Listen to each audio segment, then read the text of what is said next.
All right, all right. We are live. Welcome back to Reason and Answers. Your home for the crackhead clown individuals.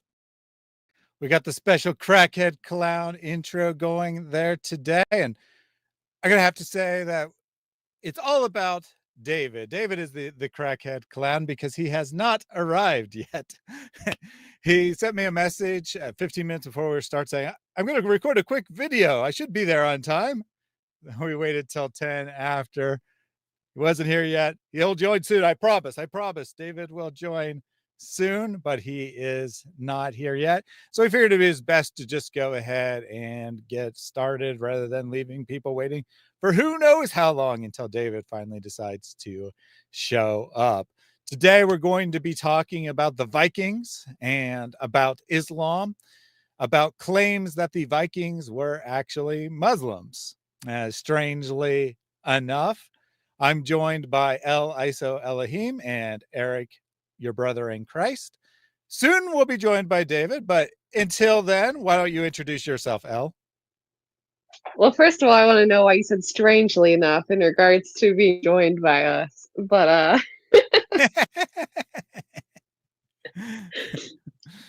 so I am Elle, and I run the channel on YouTube, Elle ISO Elohim, and I also run the Seek and Share Truth conferences in Ohio. And so I'm dedicated to helping people seek and share truth together better than ever before. We do that through studying Christian scriptures, Islamic scriptures, if you can call them that, and also like Islamic pop culture, if you will, seeing what it is that the masses are believing and following, and really evaluating if that is in line with reality or not. So I'm happy to join you to do pretty much that today as well. Excellent, excellent. And then we got Tyler Sweet saying, Eric looking like a Muslim. What did you put on your Muslim costume today, Eric? Oh, alhamdulillah. There you go. That's the answer. So no, this is an interesting topic. So they actually tried this. So this is going to be a lot of fun. So I'm Eric. I run Your Brother in Christ. We do apologetics, polemics, and evangelism, mostly focused on reaching out to Muslims, investigating what the scriptures actually say, and actually just looking at the sources.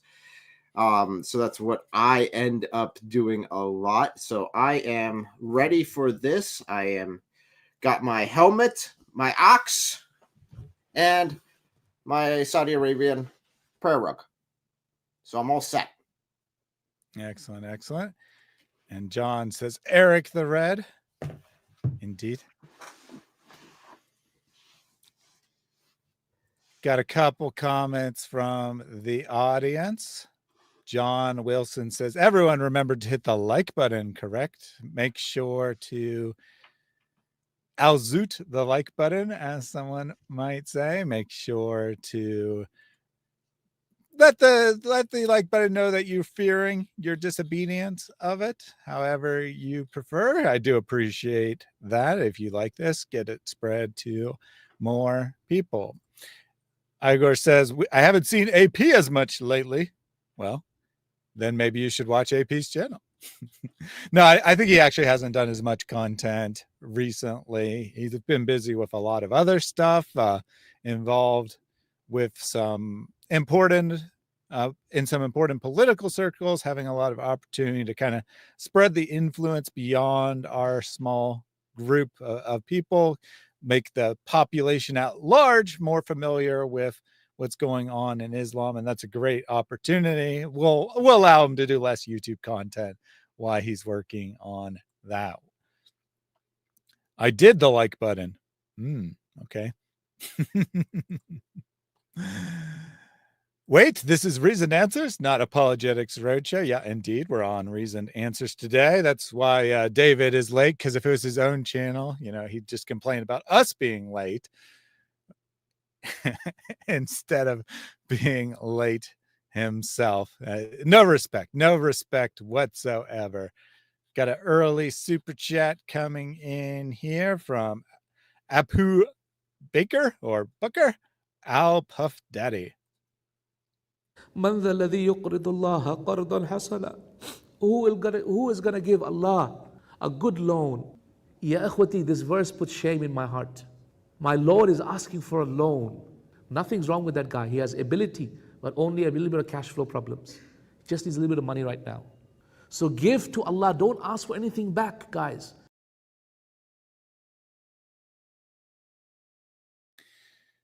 Got to fix this where it gives.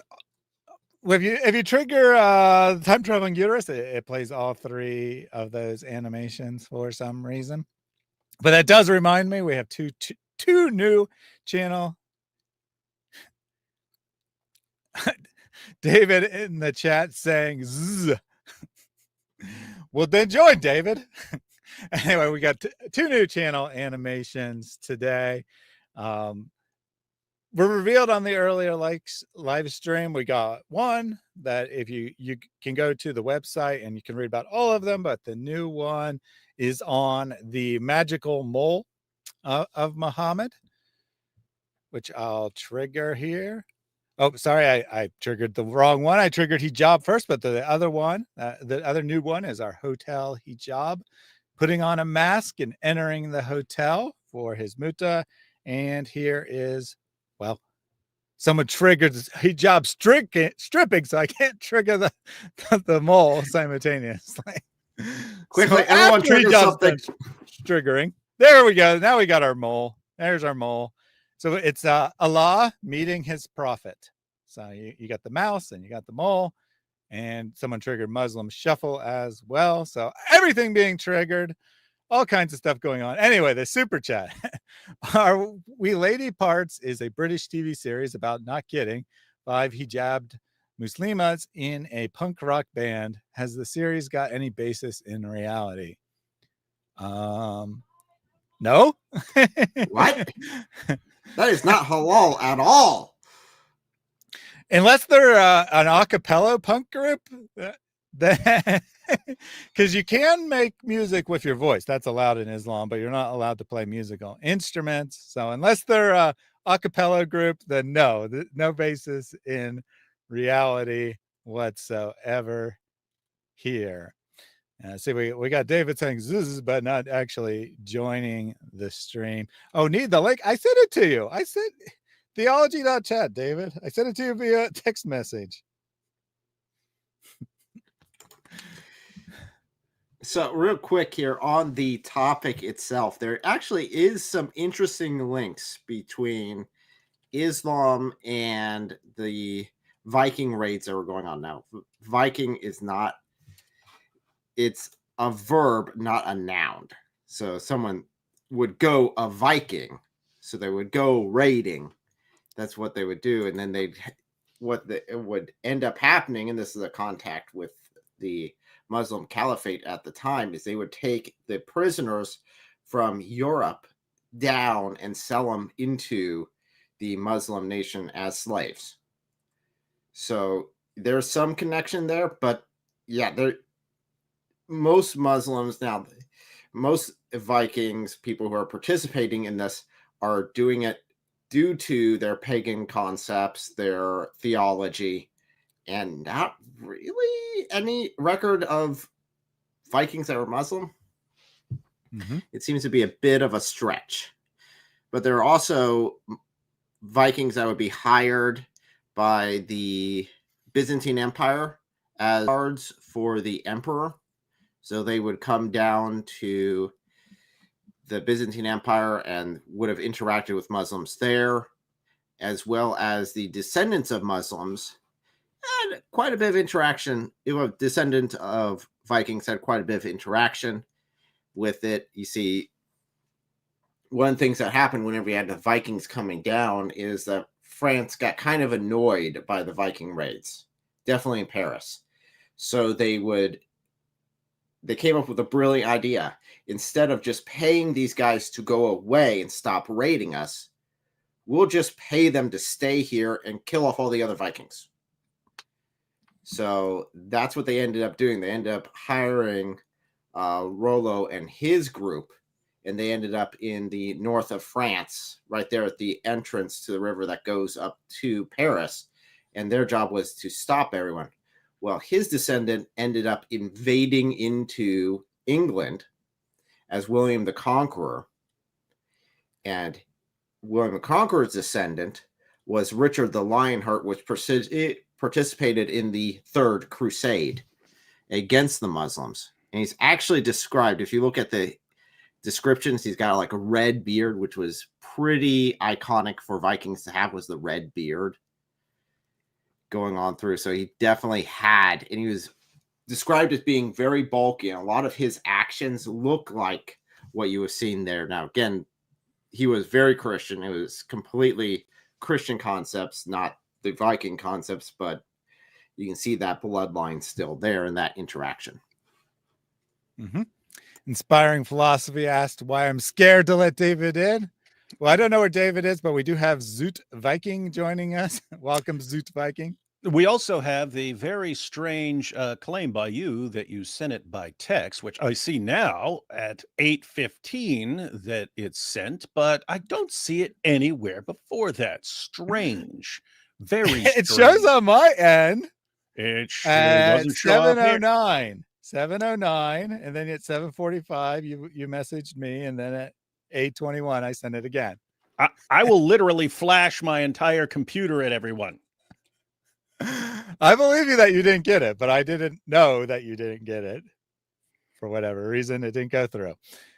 So Thaddeus is using inferior technology that gives him, tells him false things, and I'm responsible for his terrible technology. Mm-hmm. Mm-hmm. We got the new hotel hijab animation there. Ooh, nice.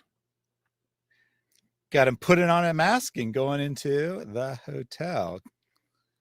Can't hear you guys. Well, that's your problem, because we can hear each other, and I can clearly see the sound is going out. So problem is on your end, Mrs. P, but you won't hear me say that.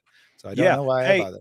Hey, Thaddeus, imagine someone having terrible technology and blaming other people for it. Mm-hmm. Imagine that.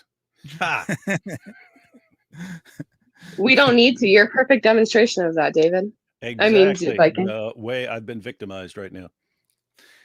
Anyway, I do have a special introduction for David here. I have rarely come across somebody who is more vulgar, vile, foul-mouthed, noxious, repugnant, depraved excuse of a preacher. Whatever he is, David Wood, it is obvious to any person of faith, is not a man of God. Hey, and then in the end, he calls me something like a repulsive, evil, vile jerk or something. Yeah, the rant's like 2.5, 3 minutes long. So I just took that 15-second clip. But classic Sheikh Yasser Qadi. He keeps doing this. That was after the whole holes in the narrative thing. But he always does it. It's the same thing after the more recent, the Hadith methodology cannot stand up to academic scrutiny at all. Not one academic takes our methodology seriously. But you know, when we're being devout Muslims, we just have to turn our intellects off and just accept this stuff. He told this to people, and then when people use it, what does he do? He attacks everyone who points out what he said. And isn't that a weird thing to do? Like, you say something that's true. That's true. And then we pointed out, hey, look, we praise him. Hey, look, here's a guy who finally spoke the truth about Islam, but he's being attacked. And so he has to kind of redeem himself to Muslims. And so what does he do? He attacks us. Look, even though I just completely humiliated the entire ummah and exposed a bunch of lies, I'm attacking the Islamophobes. So respect me. And they tend to fall for it, although he kind of loses a little bit at each time. You know what I mean? Loses a little bit. Mm-hmm. Dencon says, you know what he didn't call you? Wrong. Yeah, he said, I don't need to refute David. His behavior refutes him for me. So he didn't respond to anything that David said. Yeah. I've been wanting to make a video, because then more recently he just posted a video that said, did you know one of these Islamophobes who tried ate to kill the his own apple? dad? Can't listen to him. So anyway, I wanted to just apply that reasoning, say, wow, that's some interesting reasoning. If someone's done some horrible, messed up things, you should never trust the person. Now let's apply that to your prophet. Mm-hmm. Seems pretty straightforward. If you're going to make a list of horrible things to do, if you made a list of like the top 10 worst things someone could do, Muhammad did like 6 or 7 of them. And so following Sheikh Yasser Qadhi's reasoning, we should never listen to that dude. So Futria said, are we talking about Bjorn Andreas Bull-Hansen? Yes, we are indeed. We're going to be reviewing his videos. So Bjorn is an author primarily, a YouTube, popular YouTuber, 700, 800,000 subscribers, something like that. He has multiple best-selling novels about the Vikings. He's very interested in Viking culture, and he calls himself a modern-day Viking. And a group of Muslims, Muslim investors, as he puts it, approached him with an investment to write novels that had Muslims as Viking characters. So we're going to be watching his video where he talks about that, and then we're going to be looking at some of the claims behind this video, why Muslims would make this claim. But just on the surface level, if you're going around and be like, man, our reputation is so bad, how can we improve that? I know, let's claim that the Vikings were Muslims. That's going to say a lot about Islam, I think, a lot about the reputation of Islam, that they're like, you know what we can do to make us more popular and make us people appreciate us and not think that we're just violent barbarians. Let's say we're Vikings. Very strange stuff. Well, it's especially evil if you understand, like when you understand the real intentions of all that. They have this doctrine in Islam that drive them out from whence they drove you out, which means anywhere that Muslims have ever possessed anything or possessed the land or something like that, then if they're not there anymore, they have an obligation from Allah to fight and violently subjugate it. And that's part of the reason for the hostility against Israel. Is basically a couple of components there. One, it's Jews, so it's amplified. Anything involving Jews is like amplified in their minds.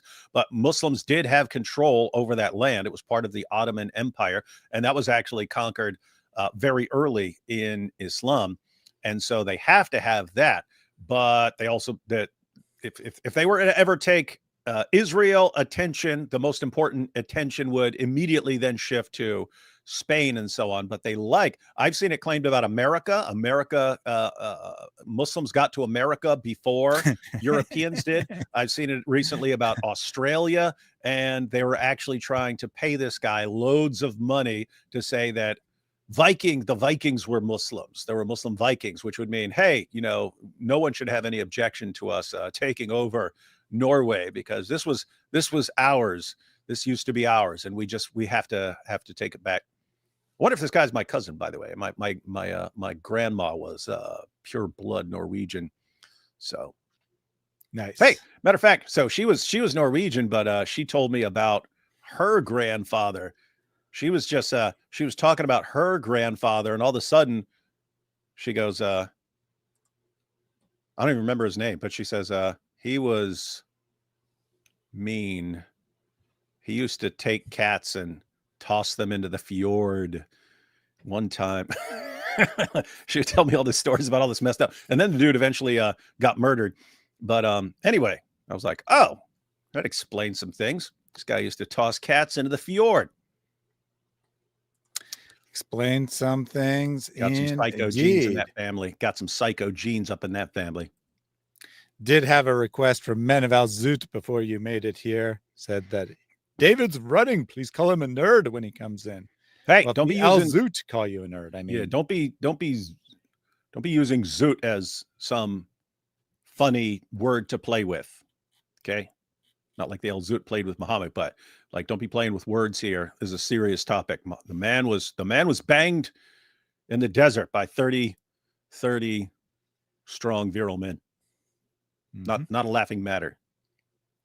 Not at all. Very serious.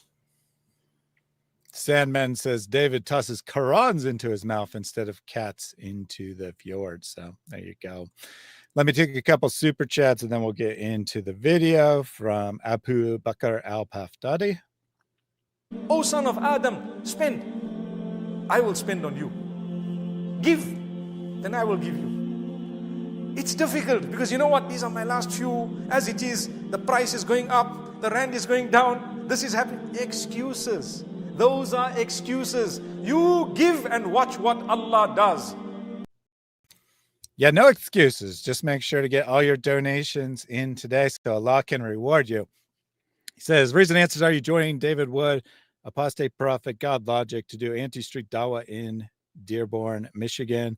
Would inspiring philosophy join? I mean, I'm always up for it, especially in Michigan. I mean, that's a short drive for me. I just don't know why we can say, hey, something would be a good idea, and then he acts like there's official plan and who's going to join and stuff. Like, who are you, dude? This has to be an actual plan for action.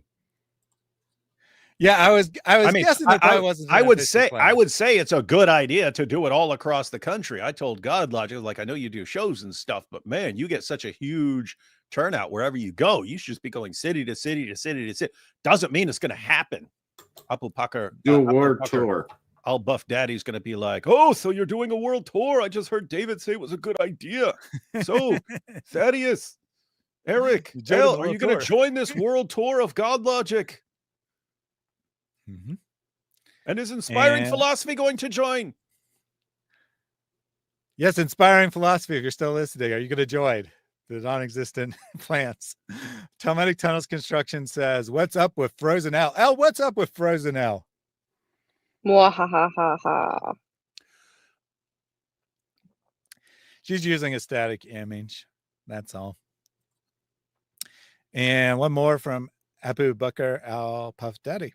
I can't answer this question in a 20-minute interview, nor is it wise to do so, which is why I never brought this topic up myself. You will not find one lecture of mine about this issue. It should never be brought up in public. And I don't like these idiots, and they are idiots, wallahi. This is not something you discuss amongst the masses, ya akhi. It's not wise. I encourage anybody who is really interested to go deep to take the class. I do this class. It'll be 1 year later. I encourage anyone who wants to go deep to meet Muhammad in the desert. Why do they keep saying things like this? They're setting us up for these jokes. Mm-hmm. Trying to keep this serious, but what do I do when they keep setting me up for jokes? Anyway, you got. You know how you see. Oh, go ahead. Go ahead, Elle. Sorry, I was gonna say, you know how you see something like 1,000 times and then see something new on like 1,001? How is he saying that he never did a single lecture about it? So go take his classes so you could find out more. Like, yeah, just the wording. Like, I knew the situation, but the wording is just how are you that bad? Mm-hmm. I mean, in public, he's going, the Quran is perfectly preserved right down to the letter. No one should ever question this. And then he's getting, in private, he's like, guys, this is the most complex issue imaginable. You need to take my class. Yeah, I think he's saying. I think he's saying unless you're taking his private classes, you've never seen him give a lecture on this, because he only talks about this to people who are going to find out the terrible truth on their own. You do. There is something tragic about the entire situation, namely that his father, Yasser Qadhi's father, was one of the main people who spread the lie of perfect preservation. It's his dad is Mazhar Qazi, who wrote the book 130 Evident Miracles of Islam. And that's the book that says there hasn't been one word, one letter, even one diacritical mark of difference between any two Qurans in history. It says that as a miracle. He won awards for this awesome book of complete lies. But his dad is one of the people that spread just a complete lie about miraculous perfect preservation. And here Yasser Qadhi ends up being the one who destroys the work that his dad did, destroys the lie that his dad told. Sad. And he talks about me attacking my dad. Yeah, destroyed his entire heritage, his entire legacy, and then complains about you attacking your dad. Mm-hmm. So the super chat question was, were Tartars like Islamic Vikings? Sure. Well, I mean, no, because Islamic Vikings don't exist and Tartars do exist. So there you go. No. And so you need to go deep. The prophet, probably. We're going to dive deep. Deep. And that's what we're going to do. We're going to dive deep into this topic. Zoot went deep too. I don't like it, Wally. Well, so there you go. There you go. Let me get the video shared and we can dive into this. Oh, wait, I forgot to share audio. Got to redo it with audio. Shame on me. So while you're grabbing that, it is interesting. The guy's name is Bjorn because Bjorn is it was the son of Ragnar. So Bjorn Ironside was the son of Ragnar Lothbrok. And he is noted for going down to the Mediterranean Sea and meeting a bunch of Muslims down there. But yet again, didn't convert to Islam. Mm-hmm. Did Vikings really wear these bright colors? Because you might as well like paint a target for an archer. That I don't know. Unless it's just like pure balls, like here I am, come get me. Well, the last Viking, at least the guy that claims to be the last Viking, went into battle without armor or any sort of weaponry. That's why that was mostly because he was caught with his That's why pants he's down. no longer here. Mm-hmm. Yes, that's why they died out. Here's what I don't understand. How's Bjorn a guy's name, but Bjork is some chick's name?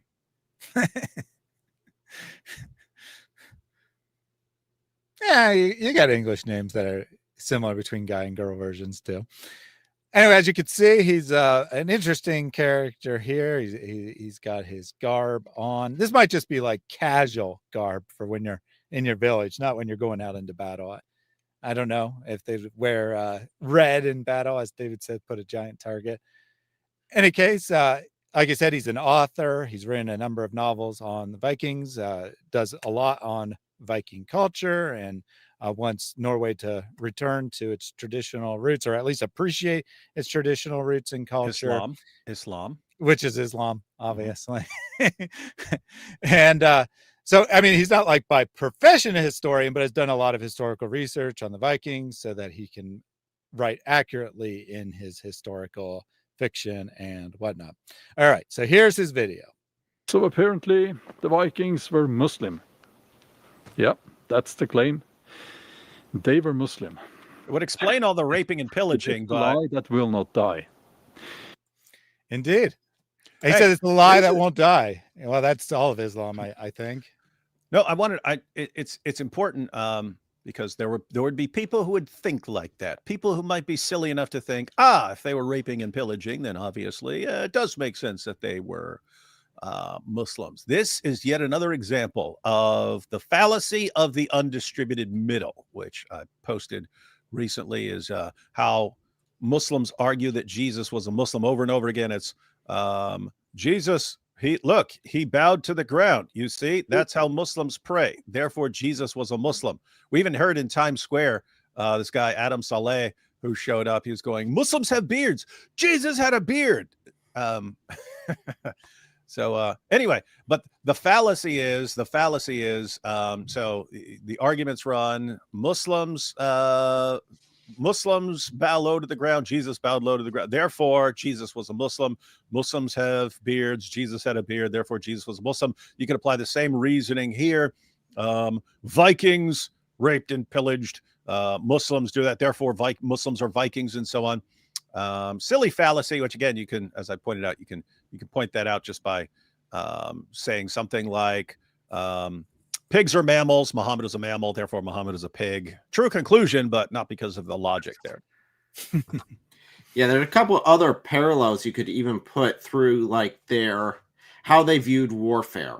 They go to battle. They design one of the greatest things in Norse mythology was to die in battle. So they really honored that, really put emphasis on that. And you could try to parallel that with Islam and dying in jihad, But again, it's only skin deep. Once you dive in behind it, it's very obviously not the same thing in any way, shape, or form. Why? We're sitting here talking about Zoot, and you're talking about diving in behind something. Come on. Trying to have a serious discussion about Vikings here. See, meanwhile, I was just thinking, man, David, you're talking about fallacies. Muslims don't care about debunking fallacies. They just care about like phallicism. Who did you assemble here, Thaddeus? Bunch of perverts. Me and Thaddeus are trying to have a serious discussion about Vikings and trying to pay Vikings to spread Islam and so on. And you guys are like, oh, but what about what the Al-Zut spread? Very weird. You make me sick. Good point. So daughter here says, I like this YouTuber, subbed to him ages ago. He's great for young men. A link to the video is in the description, so you can go over there and you can like that video or check out his other content. Obviously, I won't generally be talking about him, but this time popped up on the feed of a video about Islam, so was definitely interested. I haven't personally watched any of his other material, don't know anything about it, but it does seem to be very popular individual, so probably putting out good content, probably. All right, so he says, this is the lie that won't die. I will talk a little bit about where that whole idea comes from, and I will also tell you about that time when I was approached by some very Muslim investors. They were very Muslim. Because they had some ideas about how I could rewrite Viking history for them. So the Norse, they had a lot of contact with people from other parts of the world, and they traded, and they went exploring and raiding. And for instance, we know that they traded with people from what would have been the Abbasid Caliphate, so the Muslim world, and they brought home artifacts. So that part is undisputed. The Muslims did have some contact with Vikings. He met Abbasid, is what he was trying to say there. The Abbasids had some contact. They actually fought a couple battles even, that Muslim armies encountered Viking armies, and they had a couple of battles that are recorded in history. No one disputes that. But the claim is not that, they had some contact or they had some trade, but rather that significant numbers of Vikings were converting to Islam is the claim that's being alleged in certain circles. And one of those artifacts was a ring that was found in a grave at Birka in Sweden, a Norse settlement. And if you read about that, it will probably say that archaeologist Hjalmar Stolpe, he excavated that grave and he found a ring, I believe. It needs to be said that he was not an archaeologist. He was interested in insects, and he tried to find insects in amber, like very old insects that had been captured in amber. But that's beside the point, maybe. So that's the first piece of evidence commonly cited is a particular ring, and in this case, it is actually a Muslim ring. It is. We'll look at after he gets through the other claim, we'll look at some news articles and such on this. But it is a ring that says Allah on it, and it legitimately says that. But basically saying, so what? So what? They traded, right? So, or raided or whatever. I love the fact they find this like one ring and they're like, see, this is the proof. This is the proof right here. This one ring. Well, the issue with that is they had a lot of crosses. That doesn't mean they all converted to Christianity all at once. They had a lot of other religious icons that they would go, anything of value they'd snatch when they're raiding. So to say that this ring is obvious proof that they were Muslim is just so stupid. So that ring, it says for Allah on it. It's a ring with it looks like a gemstone, but it's actually glass, which was very precious back then.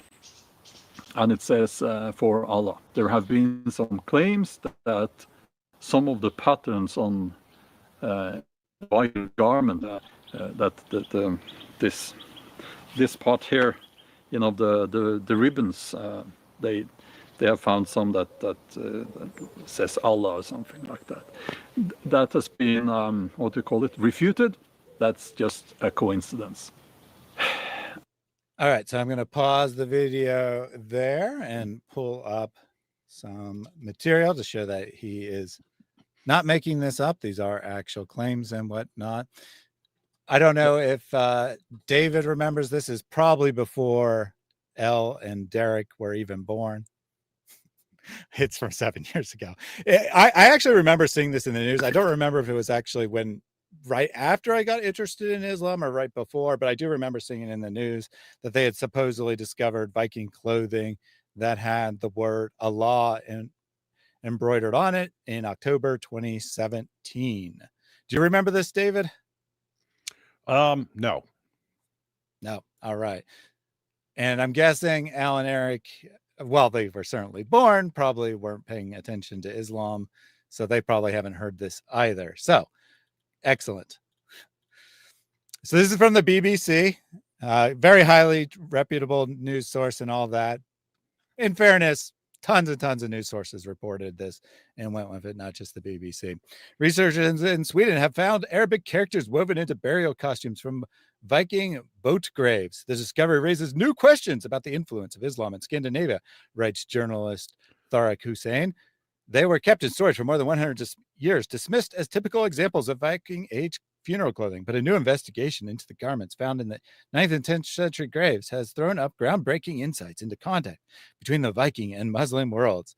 Patterns woven with silk and silver thread have been found to spell the words Allah and Ali. The breakthrough was made by textile archaeologist Annika Larsen of Uppsala University while re-examining the remnants of burial costumes for male and female boat and chamber graves originally excavated in Birka and Gamla, Uppsala in Sweden in the late 19th and mid 20th centuries. I'm not going to read the whole article, but I wanted to read the introduction there and then unlocking the puzzle. Larsen then realized she was not looking at Viking patterns at all, but ancient Arabic Kufic script. There were two words that kept reoccurring. One of them she identified with the help of her Iranian colleagues. It was Ali, the fourth caliph of Islam. But the word next to Ali was more difficult to decipher. To unlock the puzzle, she enlarged the letters and examined them from all angles, including from behind. And now here's where it supposedly says, starting to not sound Al-Zouk like behind. Here's where it supposedly says Allah. Now, since I'm glad that none of you have seen this before, so you will get your honest impressions and reactions. What looks wrong about this? Just like on the surface of, like, there's a mirror image here, and this is supposedly Allah, not just some random pattern. That does not look like Allah in Arabic. Now, even hypothetically, if it did, so what?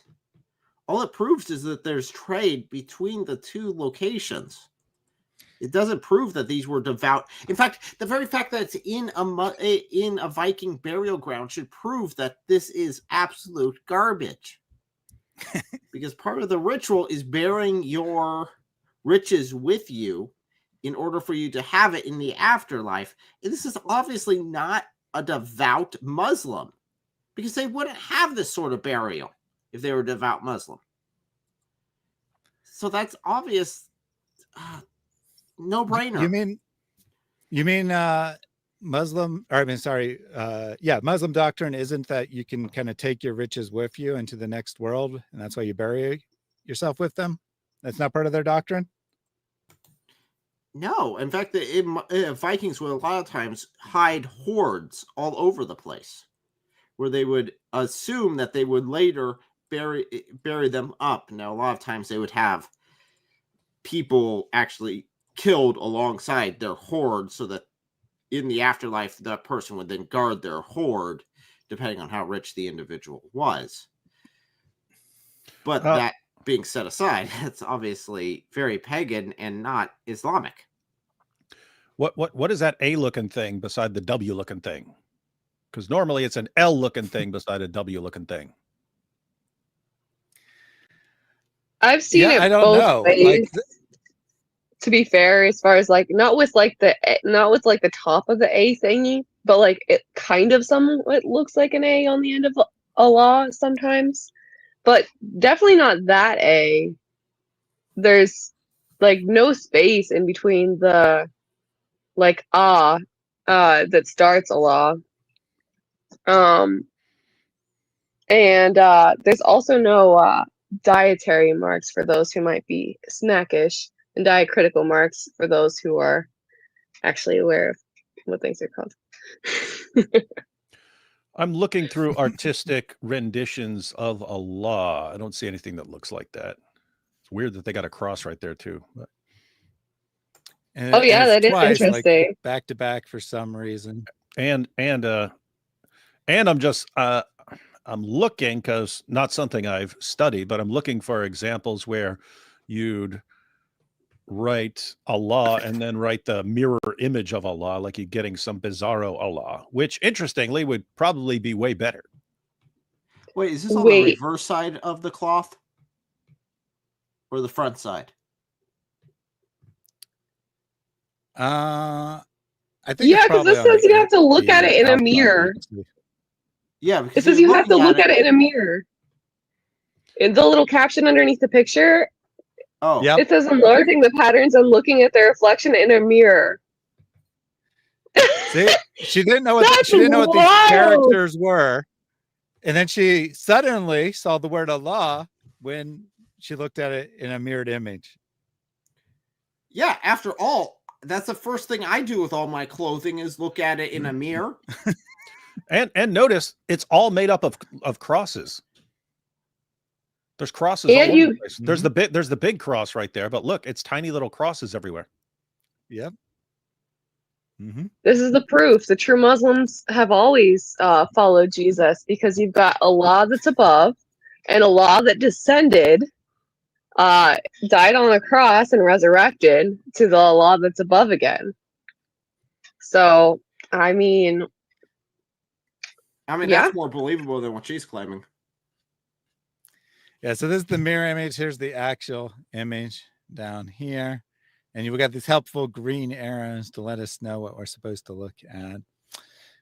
Larson also found the names on at least 10 of nearly 100 pieces she's working through, and they always appear together. Now, she might not have any clue, but do you guys think that this would be normal for Allah and Ali to be the two prominent names? If this was legitimately saying Allah and Ali and no other names are being found? Nope. I would expect Allah and Muhammad, considering that's what the Quran keeps saying all the time. Is he associates those two together all the time. Not Ali. Huh. So then the article continues on. Historical first. Yeah, I wonder why this is a historical. Now here's our ring that the video was also referring to here. What makes Larson's discovery so interesting is the first time historic items mentioned Ali have ever been unearthed in Scandinavia. Yeah, I wonder why you wouldn't find artifacts with Ali's name on it. Maybe because he's not that important and he's not an object of worship. The name Ali is repeated again and again beside Allah, she says. I know Ali is highly revered by the largest Muslim minority group, the Shia, and have wondered if there's a connection. So they're Shia Muslims. That's it. They're Shia largest Muslims. Minority. That's why they're group. You got to really bend backwards to make sure you get the right group. No, maybe they're just they were converted by Shias. The Vikings were Shias, dang it. Then it tells us what's the problem? Yeah, apparently. The use of Ali does suggest a Shia connection, says Amir DeMartino, but without the phrase Wali Allah accompanying the name, meaning friend of Allah, this would not be from mainstream Shia culture and might have been copied wrongly from something that was, adds DeMartino, who is also the chief editor of Islam Today, a British Shia magazine. Oh, very unbiased source there. Yeah, that's my point. Let's get the It's like, editor oh, yeah, of British this guy Shia definitely magazine unbiased. to analyze artifacts from archaeology, right? They're archaeological artifacts. Let's get the editor of Shia Today.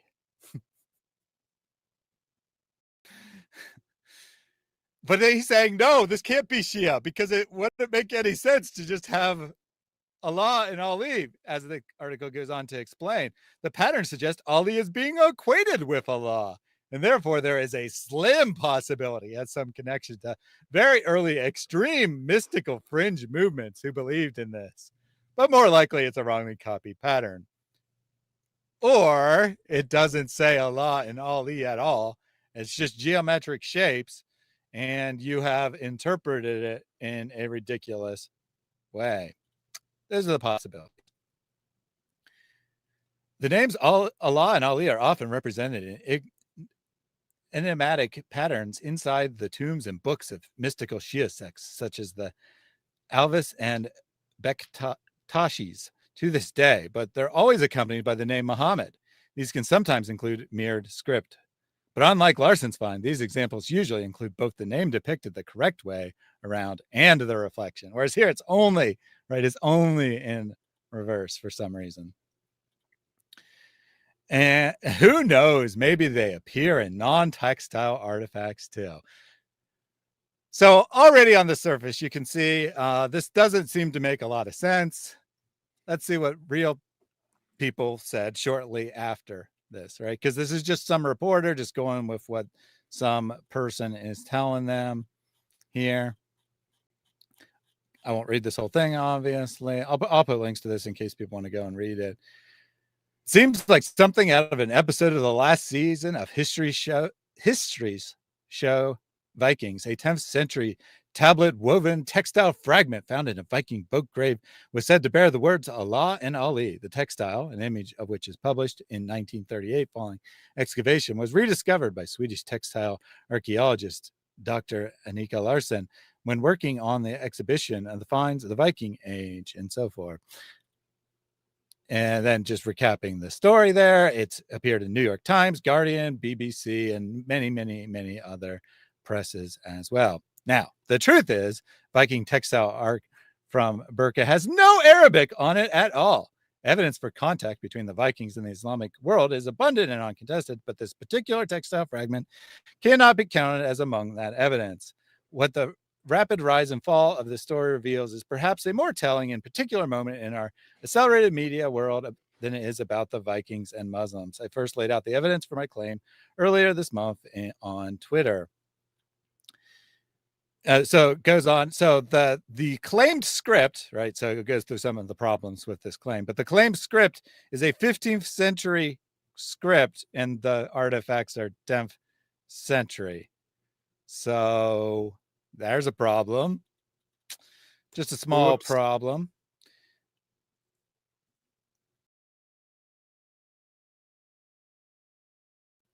Go ahead. The key difference between these earlier examples and the square Kufic and Larson's drawing is the final character in the drawing has an Arabic letter Ha with a hook over it that indicates it belongs firmly to the post-15th century style of square Kufic. So there you go. It could, if it was what it's claimed, then it couldn't be. So then they go on and discuss other problems. The presence of pseudo-Kufic tells us something important. Sure it does. It's just a geometric pattern, right? It's just a geometric pattern. They're not trying to imitate anything. It is the gist of it. Nothing works. It doesn't read what they claim. We do know that, and here's some actual coins that are trying to imitate Arabic writing. This is what you would actually expect. These are not Muslim coins. These are imitations to try to pass off locally created currency as legitimate dinars made in the caliphate.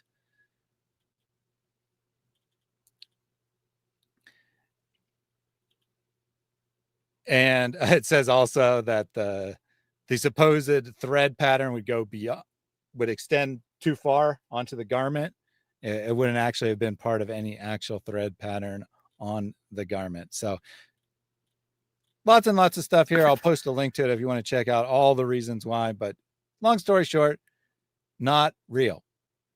Then over here, I got the ring, the paper on the ring, analysis interpretation of unique Arabic finger ring from the Viking town of Birka, Sweden.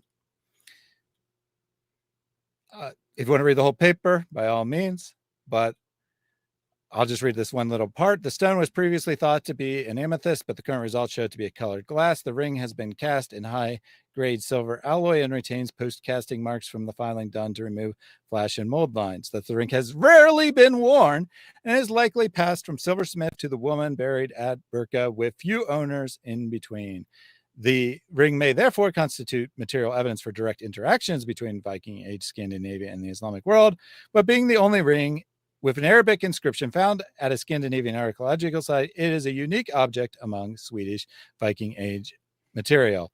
Technical analysis presented here provides a better understanding of the properties, backgrounds, etc. So if this is like her highly valued ring that testifies to her faith of Allah, she apparently didn't wear it very much. She apparently just got this ring, whether it was through trade or other means, and said that's a cool looking ring, and then was buried with it, and doesn't seem to have had any major significance to the woman who it was discovered with, or whose body was discovered with. Yeah, after all, no one in the world would ever buy pieces of clothing or other articles with words they don't understand on it, thinking that it looks cool. Yeah, no one like buys Japanese artwork or Chinese artwork and is like, man, that's cool. I don't know what it means, but it looks cool. Never happens. Absolutely never. Clear proof of Viking conversion. Picture this. You live in Scandinavia during the Viking Age, and your friend, your mate Halfdan, he comes back from a trip to England, and he brings home a silver cross, and he shows it to all his mates. Would you assume that Halfdan had become a Christian, or that he had been raiding a monastery? What do you think? If your Viking friend comes back from his journeys and he's like, look at this cool cross made out of valuable silver that I found. Did he convert to Christianity? No, that happened a lot. There are a lot of monasteries raided and a lot of gold taken, but that would have been commonplace. So no, he wouldn't have. I would not automatically assume he converted to Christianity because he has a cross. Well, what if you were looking for justification for conquering the place and you were willing to cling to absolutely any evidence, no matter how sad and pathetic? Then what? Then of course, that's all it has to be. I'd just be focused only on this one ring or this one necklace and say, see, all of Scandinavia was actually originally Christian. It was even Christian before Christ died on the cross. It's interesting that, like, you see the Dawah MO, and it's always the same, right? Because look, they'll go to the Bible, and according to the Bible, Muhammad is the most obvious false prophet in history. But they'll sit there and they'll go through it. And they'll go through chapter after chapter after chapter, and then they'll go to a chapter, and the entire chapter can be completely contradicting Islam. But they'll go to a particular verse and ignore everything that comes before it, ignore everything that comes after it. If there's a verse that they can twist into some sort of strange confirmation of Islam, they'll look at it and all of a sudden they'll fixate on that and say, you see, this is the proof. Even if all the verses that come before it, all the verses that come after it completely contradict Islam, that will be the proof. They have the same methodology with the Quran. They'll want to show that there are scientific miracles in the Quran. They'll sit there and read that the sun sets in a muddy pool. We'll ignore that. That semen is formed between the backbone and ribs. We'll ignore that. That stars are missiles that Allah uses to shoot demons who try to sneak and hear his plans. We'll ignore that. Here it says that the earth and heavens were together and then broke apart. You see, that's the Big Bang. How can Allah have given us this miraculous scientific knowledge? It just that you can have 1,000 things that are disconfirming them, and then just something that's not confirming them at all, but they become obsessed with this thing somehow confirming what they believe. And they're like that with everything else, with history and so on. The moment you announce, this could be anywhere. The moment you announced, hey, penguins on Antarctica converted to Islam, they'll run with it and they'll become obsessed with it. It's just really weird stuff. It's interesting how somehow Islam, because lots of people can have that tendency, but it's just massively dialed up in Islam. They ignore automatically any disconfirmation, which is pretty much everything disconfirms Islam, but they'll cling to anything, no matter how completely ridiculous or deceptive or insignificant it is, and it becomes the miraculous proof of Islam. Exactly. Common methodology. No, I mean, think about this. How many all these graves. Hey, here's something that kind of looks, according to one person, according to one lady, this kind of looks like it's Allah and Ali. You see, this is the proof. We control this. And it can be completely debunked. And I guarantee you there are all kinds of Muslims around going, still proclaiming this as proof that Vikings were Muslims. Oh, you think that Muslims are going to be claiming this, eh? Mm-hmm. I can guarantee it. Well, I have some very surprising information for you then. We have this highly reliable website here, 1001 Inventions. Oh, gosh. That site is still up? Apparently. This group that claimed that Muslims actually invented the airplane because a late legend about some nut putting wings on his body and jumping off of a building was the real invention of the airplane. Yeah, little side note, that was written after there was a legend about a Christian doing that.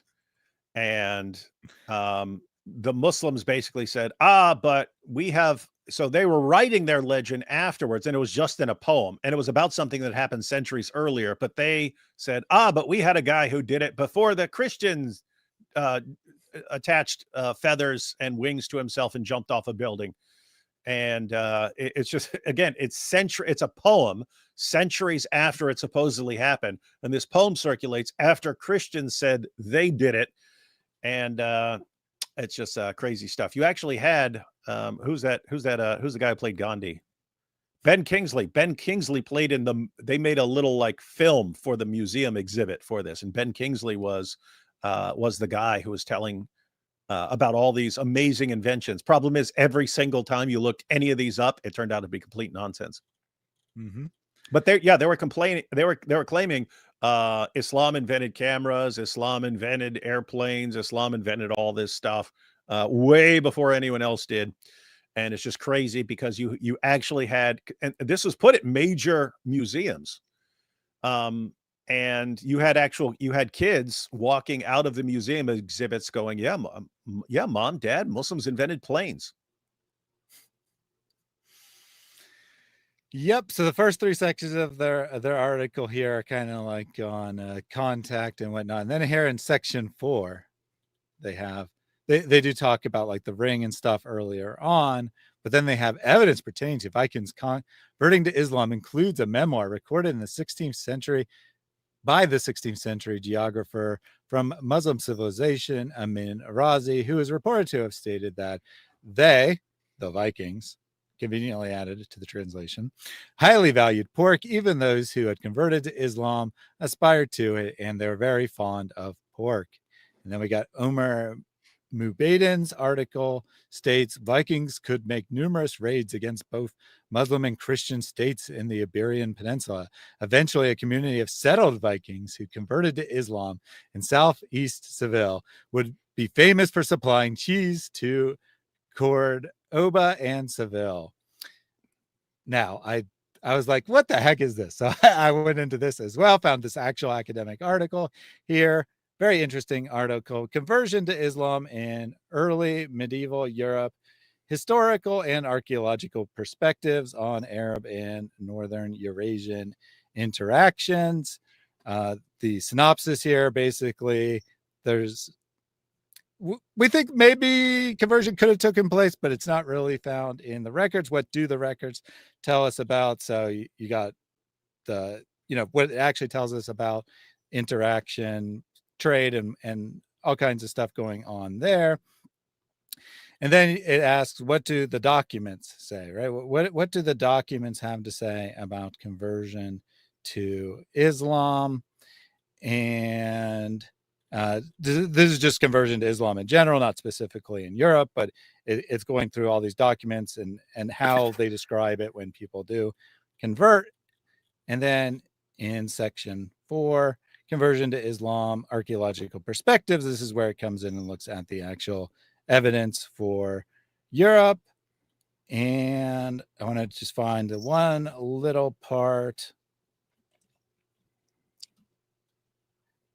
Smaller range of documentary sources on Northern European contacts with Islam can also be found in continental Europe. Scandinavians had some contact with Islamic Al-Andalus from brief raiding activity compared to, permanent settlement, as the article claimed there. Someone suggested that some Vikings who attacked Seville and Cordoba in 844 established settlements in southeast Seville, but they became cheesemakers and converted to Islam. Hence the claim of that article. But he provided no sources for the suggestion of conversion. And then you got footnote number 10 here.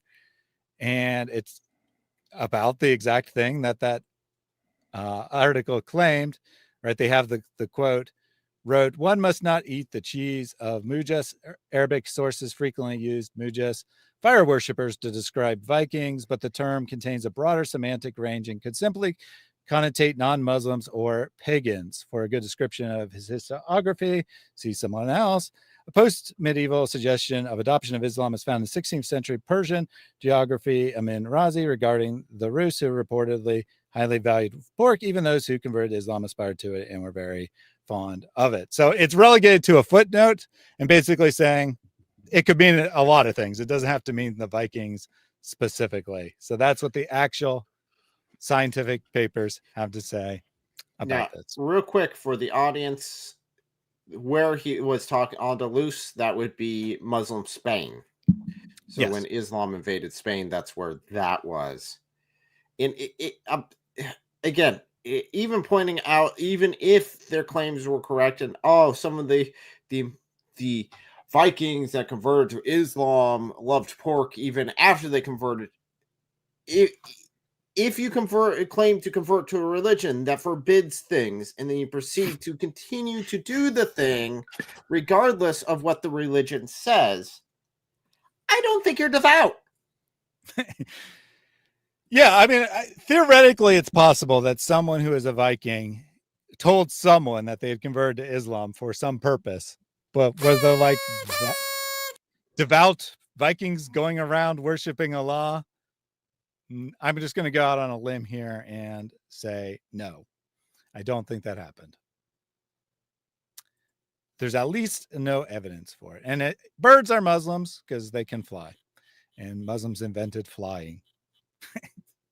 Yeah, imagine like putting bird wings on you and saying that's an invention of an airplane. It didn't work, but hey, they had the idea of trying to fly first. No, they didn't. I would kind of assume that. Well, and of course, ancient people, like even pre-Christian, even pre-Christ, the year zero people, also had the idea of trying to fly, right? It's been an ambition of men from the beginning of time to try to be like the birds. Yeah, you got the whole Greek mythology section on people who are trying to fly, getting wings strapped to themselves. Guys, no. If you're going to claim that, then you've got to give it all the way back. Mm-hmm. He didn't care about Christianity at all. He just found some silver. Okay, and we need to kind of keep that idea in mind when these people are trying to make us believe that just because you found this ring at Birka and it says for Allah, that some of the Vikings were Muslims. It's very unlikely. Now, it needs to be said, of course, that the Norse, they... Very unlikely, his conclusion. Very unlikely. Well, he's biased. That's true. I mean, he probably doesn't really want Muslims to be, or Vikings to be Muslims, but also the evidence is on his side. Well, yeah, there's that, but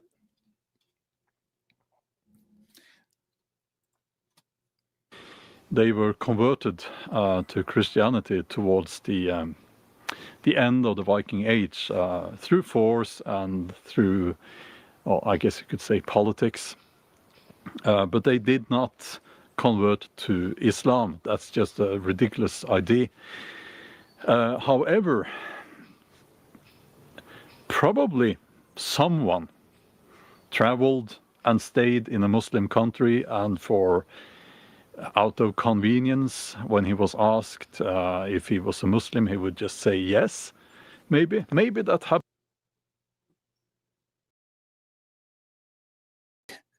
Well, I was like, why is it playing all weird? I don't think the video downloaded properly because it just stopped entirely all of a sudden there. I'll pull it up on YouTube. And this live stream is specifically about watching this video, and you don't even have the video in any usable format, Thaddeus. Yeah, I watched it on YouTube and then I downloaded it, and apparently it didn't download correctly. So that'll be like Robert Spencer doing This Week in Jihad and just showing up with no jihad stories. Well, at least it'd be a short live stream then. You know what that would be like? That would be like starting the live stream and then David joining like way after it's supposed to start. That's what that would be a few like. minutes after, if anyone had actually sent me a link. Anyway. And then all the false accusations against me and rude comments from jealous people. Jealous people who were here before it started, or like who are you talking about? I was making a video about Tucker Carlson. Are you sure you weren't making a video about how Muhammad got tuckered out with the men of Velzoot? I should have made that joke. I'll make it. Tucker has been saying enough dumb stuff about Islam and Sharia that I'll probably end up making multiple videos. But yeah, Muhammad got tuckered out. That'll end up in there somewhere, not in the al-Zoot sense, but you know.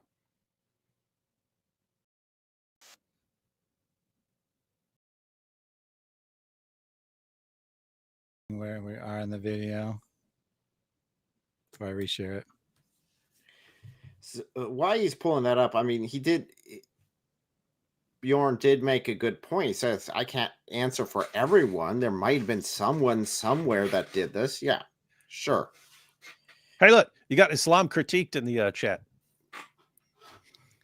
Talking trash about you not figuring out how to use videos. Very rude. Show up to watch one live stream, the only one I've ever watched, and it's a train yak. Yeah. Sorry about that. First live stream. Can you imagine? You spend all these years, you've never ever watched a live stream, and you're finally like, you know what? I'm going to click on one of these live streams that I've been hearing about. Let me click on one and see how it works. Oh, it's Thaddeus trying to figure out how to play a video. having a 4-hour live stream on Thaddeus trying to figure out how to play a video, and then making stuff upside down. That was the chat. They activated Islamic mode. Everything's upside down in Islamic mode. And in the Arabic embroidery on Viking gear. Mm-hmm. All right. This is approximately where we were. Backed up. Don't start bragging yet. Let's see if it works. And for out of convenience, when he was asked if he was a Muslim, he would just say yes. Maybe that happened. Who knows? But the idea that you would have Muslim Vikings, it's ridiculous, and it's one of these things that people these days, they just want to be true, and they kind of attach it to the past. They put politics into the past. Oh, look at how diverse the Vikings were and all of that. We've seen it before with the Black Vikings thing that I made a video about. And if you want to see why people are claiming that that Vikings are black, check out that video on his channel, not the subject of today. But I did see someone in the chat earlier, which I apparently forgot to bookmark, but they said, were the Vikings black? I don't know if it was a joke or what, but yeah, some people have claimed that some Muslims were actually sub-Saharan Africans, apparently. I don't know why anyone would claim that. Seems incredibly stupid, but yeah, well, I mean, it's interesting. It's like you can actually tell areas where you had another group or people from a different area present for a while, because it ends up changing the bloodline, and people end up you can tell. And so I don't know. Norwegians look pretty darn white to me, and so do Swedish people. I think, if memory serves, there was one black person who ended up becoming a ruler of an area. To be fair, I would say there were most certainly black people who ended up there one way or another, as they did in all kinds of other places in Europe. But to then, I don't know, to make the leap that Vikings are black or something like that would be. I'd have to see some darn good evidence, because the people who are there look pretty darn white to me. Yeah, they're not saying like one random individual was dark. My grandma is one of the whitest people I've ever seen in my entire life, and she was straight up Norwegian. Yeah, to be clear, they're not saying like one random person was dark skinned. They're saying that this was a very diverse culture and had very many different ethnicities all coexisting with one another. No, sorry, that wasn't the case. Guys, Vikings are actually Australian Aboriginals. Sounds about right. Again, I have been seeing recently that Muslims were in Australia long before Europeans ever started heading down there, and therefore it belongs to Muslims. If Elon Musk, like 5 years from now, gets to Mars, we're going to hear somehow Muslims were there first, and therefore it's a Muslim planet. Absolutely. Devout Muslim Martians. So I'm going to make lowest ranking Muslims day here. He's been block that dude. He's been spamming this comment recently. He says, ever since I made a comment about we have a name for people without beards in my religion and we call them women, every Christian apologist has a beard. So according to the lowest ranking Muslim, he's a brand new baby convert to Islam. I've had a beard longer than he's been a Muslim, but allegedly I grew a beard because he told me I looked like a woman. I'm blocking this dude for you. I'm doing you a favor.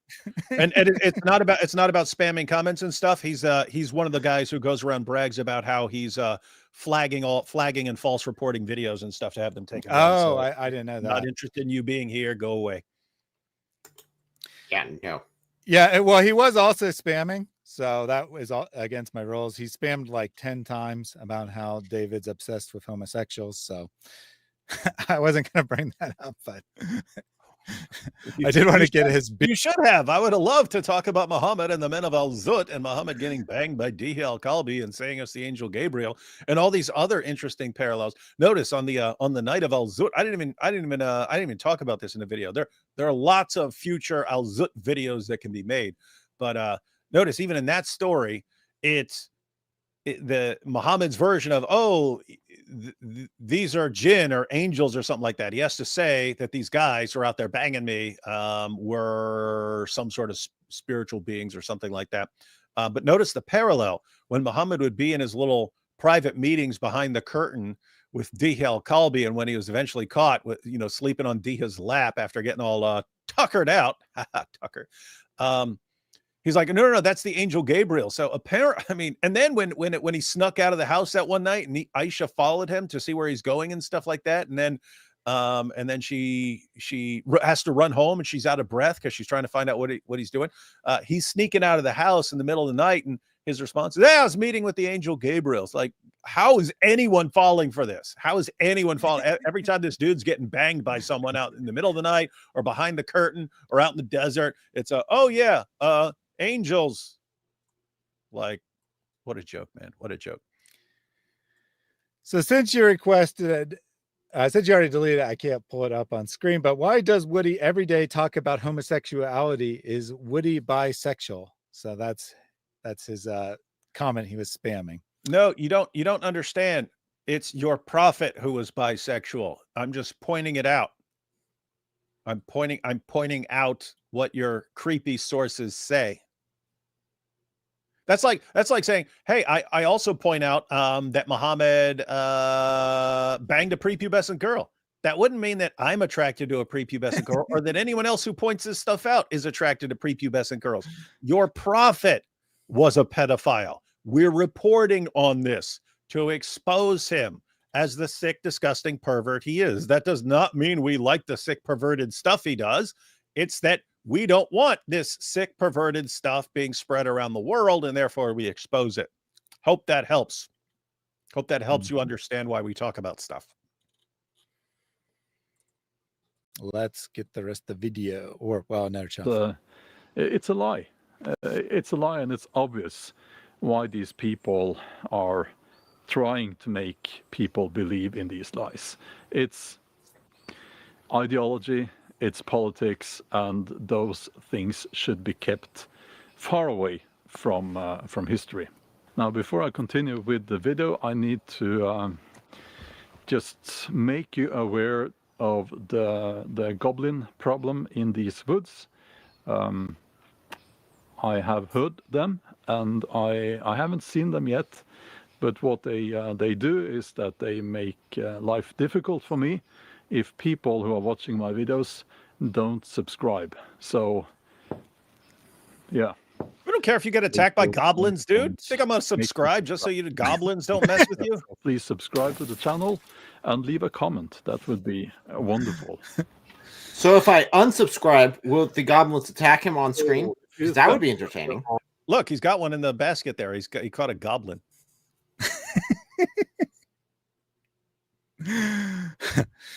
If you do want to check out his channel, link in the video description to this specific video. You can give it a like or whatever. He does bring the goblins back up later on to ask you to subscribe a second time. Our people in the Muslim world, as long as they're not all Zut goblins, are trying to rewrite European history. You're not wrong. Hey, someone said Zut goblins before I did. That's funny. So what he just said there is people will say that Muslims are trying to rewrite European history. And then he says they're not wrong, as in they're not wrong that Muslims are trying to rewrite European history to be about Islam. Now he's going to give his own personal experience on this subject. Say that with confidence because some time ago I received an email from, let's just call him an agent, a Norwegian actually, and he was acting on behalf of people with a lot of money in a very Muslim country, and they wanted Translation, oil money. One of the rich Gulf countries tried to bribe him. Either to make a TV series or something like that out of my novels, my Viking novels. I could also write a TV series or something like that. But the whole idea was that I would be used as an authority on Viking Age, telling people that the Viking Age was very Muslim. And it said in the email that the intention is to give people in Europe a more positive look or view of Islam. They didn't even hide it, right? They didn't even hide it. They're like, hey, dude, we want you to write some stuff about how the Vikings were really Muslims because we want a more positive view of Islam in Europe. Not because we think it's true, not because there's any evidence behind this. No. Because we want a more positive view for our religion. I got to give it to them. They didn't try to deceive him. They just came straight out and said, do you want money in exchange for propaganda? Because we got money. No, they did try to deceive him about their motivations, right? Like they gave a motivation that might be appealing to a European, right? Like, hey, we want people to feel good about their religion and feel like they've always been a part of this area, so they don't feel like outsiders. And you could actually help us do that. Here's a giant pile of money to spread a bunch of idiotic propaganda about Vikings being Muslims. Just keep your eyes on the big pile of money that we're offering you. When in reality, the motivation is we're giving you a big pile of money to spread this propaganda. We're going to tell you it's because we want people to feel better about their religion. In reality, we want Muslims to believe that they have an obligation to reconquer this land for Allah, because at some point we must have been driven out of it, and now we're back, and we have an obligation to take over this entire country.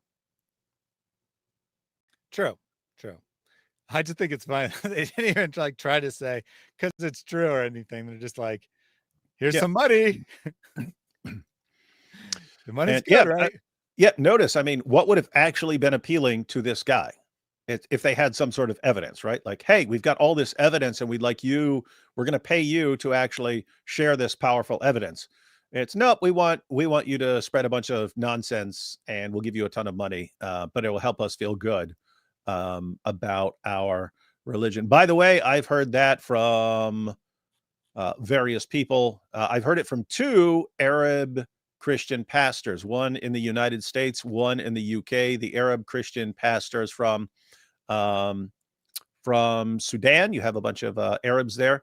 And the pastor in the UK, I believe, was from Egypt, but both of them had strikingly similar stories. The one in the UK said that he was approached by a group of Muslims, same story, very wealthy from some Gulf state. And it was, we want you to convert to Islam and write a book. And the book has to be about why you examined the Bible and the Quran and you became convinced that the Quran is the true word of God and not the Bible. And they told him, name your price. The Arab Christian in the US who was offered a similar deal was just told $2 million. $2 million to convert and say how you converted because of the evidence. So we know this sort of thing's going on. He's just confirmed it. He just confirmed what they've been doing. And so, guys, when you see an Andrew Tate, I mean, keep in mind, Andrew's brother Tristan said he was offered something in whatever Arab country he went to convert to Islam. So we know this is happening. And so you got to be awfully suspicious when you see a Sneeko or a Andrew Tate or a Lily J suddenly start promoting this stuff. It's really bad when you've got to bribe people to join your religion. Yeah, how pathetic is that? That is really sad. And it's always we need people who can help us dupe people. Mm-hmm. And if you can help them dupe tons of people, they will give you piles of money to help them. Inspiring philosophy with a highly relevant super chat here. من ذا الذي يقرض الله قرضا حسنا? Who is gonna give Allah a good loan? Ya akhwati, this verse puts shame in my heart. My Lord is asking for a loan. Nothing's wrong with that guy. He has ability, but only a little bit of cash flow problems. He just needs a little bit of money right now. So give to Allah. Don't ask for anything back, guys. So Inspiring Philosophy says, this makes me think Lily J got a similar offer and she took it. Now, there's a lot of people who are like doing this grift where I think they might have just come about it honestly. And that was actually my assumption about Lily J, that, you know, she made some mildly positive comments to Islam. A bunch of people piled in and she's like, hey, this is how I can get famous. Piled in, not in the Zoot sense. Not in the Zoot sense. Yeah, not piled in the Zoot sense. But maybe in the Zoot sense. Recently, I did a stream where I looked at her oldest videos. And right in video 1, she's giving arguments that you would not encounter unless you were already in an Islamic Dawah scene. Things like Jesus praying like a Muslim type arguments. And I'm like, So this attractive woman with who clearly wants to be famous, she's suddenly doing videos that are straight Dawah script. And by the way, she didn't have the chat GPT thing yet. She did come across that eventually. But in her earlier videos, she didn't have that yet. And I'm like, yeah, this seems like there's a handler telling her exactly what to say. This doesn't seem like she came across it by accident and started grifting on her own. It seems like it was a setup from the start. So yeah, I agree. I think Lily J has been paid from the start. Now, it's possible she eventually revealed that she's been dating a Muslim guy for a while. So it's possible that she started dating him and then he hooked her up with it. Maybe she wasn't just found organically, but it does seem right from the start. Read this Dawah script, be a pretty face for us. Here's some money. And it worked. Yeah, I would agree. It worked. Thank you for that donation. Let's hear about Bjorn's little bribe. That was a hard no, and I don't think that these people had read my novels at all. When this professor in the UK, he practically told teachers to teach the kids there, I believe that quote unquote the Vikings were not all white and some were Muslim. It's a you're rewriting the past, and it's again I just have to point out that this is so wrong. Stop doing that. Stop doing that. Yes, we can talk about the Norse, who were ethnically diverse in the sense that they had a lot of intermarriage and so on with people on the British Islands, people in the East, and all of that, but they were not Muslim. They were not black. So then here he encounters the goblin, the forest goblin, goes up, picks it. It says subscribe to the channel or whatever. And then he talks a little bit more about himself and what's in upcoming videos, but that's the end of the Muslim stuff there. So this is how Vikings make videos. Apparently. The goblins are coming to get me. Subscribe or the goblins will eat me. My, how the goblins have fallen. Well, I thought or Faye. The Faye could get him too. So, what do you think, Elle? You haven't talked a lot. Were you impressed? Are you ready to say that there was definitely some very Islamic Vikings around? I would say that there's definitely some very Islamic hoped influence on the rewriting of Viking history. That is what I'm willing to say. And John has a very important question. Who is Elle? Yeah, who are you? What are you doing here? How'd you get in? I'm a Christian who loves truth and wants to help other people love truth too. It's easiest to love truth when you know truth. And so oftentimes that also involves tearing down lies on the way there. So Yo, you should rename your channel to What the L. It's just like you reacting to everything and you're just going, what the hell? that is funny. I might have to make that a catchphrase. Thank you, Andrew. Andrew knows who you are. He says Elle is smart, or he doesn't know who you are and just said that anyway, one or the other. But either way, he thinks you are smart. Let me take a couple super chats. Protestant believer triggered who ate the apple. So if you wondered why it randomly asked that earlier, it's because he triggered it. Apu Booker Al Puff Daddy. Early, and this is indeed a sign, yet most of them are not believers. Give alone to Allah, give alone to Allah. Ride the wings of Gabriel, give alone to Allah. So he said Saracens raided Iceland for slaves, Saracen being a term used for Arabs at the time. You were actually talking a little bit about this before we started, Eric. What do you know about the Islamic slave trade and taking captives from... We do have a good idea. I think people who watch this channel have a good idea about Islamic slave trade in Africa, but what about in Europe and the Caucasus Mountains and whatnot? Oh yeah, they started right at the, let's see, it was Umar, the second of the so-called rightly guided caliphs, which oversaw the construction of the first Islamic fleet, which specifically was going out to raid Europe and bring back slaves. On top of that, the Vikings themselves had a large trade with the Arab nations as far as in slaves, because they would go and they'd raid Europe and bring down the slave women and sell it to the Muslims down there. So there was an active slave trade there going on for quite some time. So that would be one of the major connections there. And then you have the connections with the Byzantine Empire would hire Vikings to come down and defend the emperor. And a lot of times it would end up being in skirmishes with Muslims.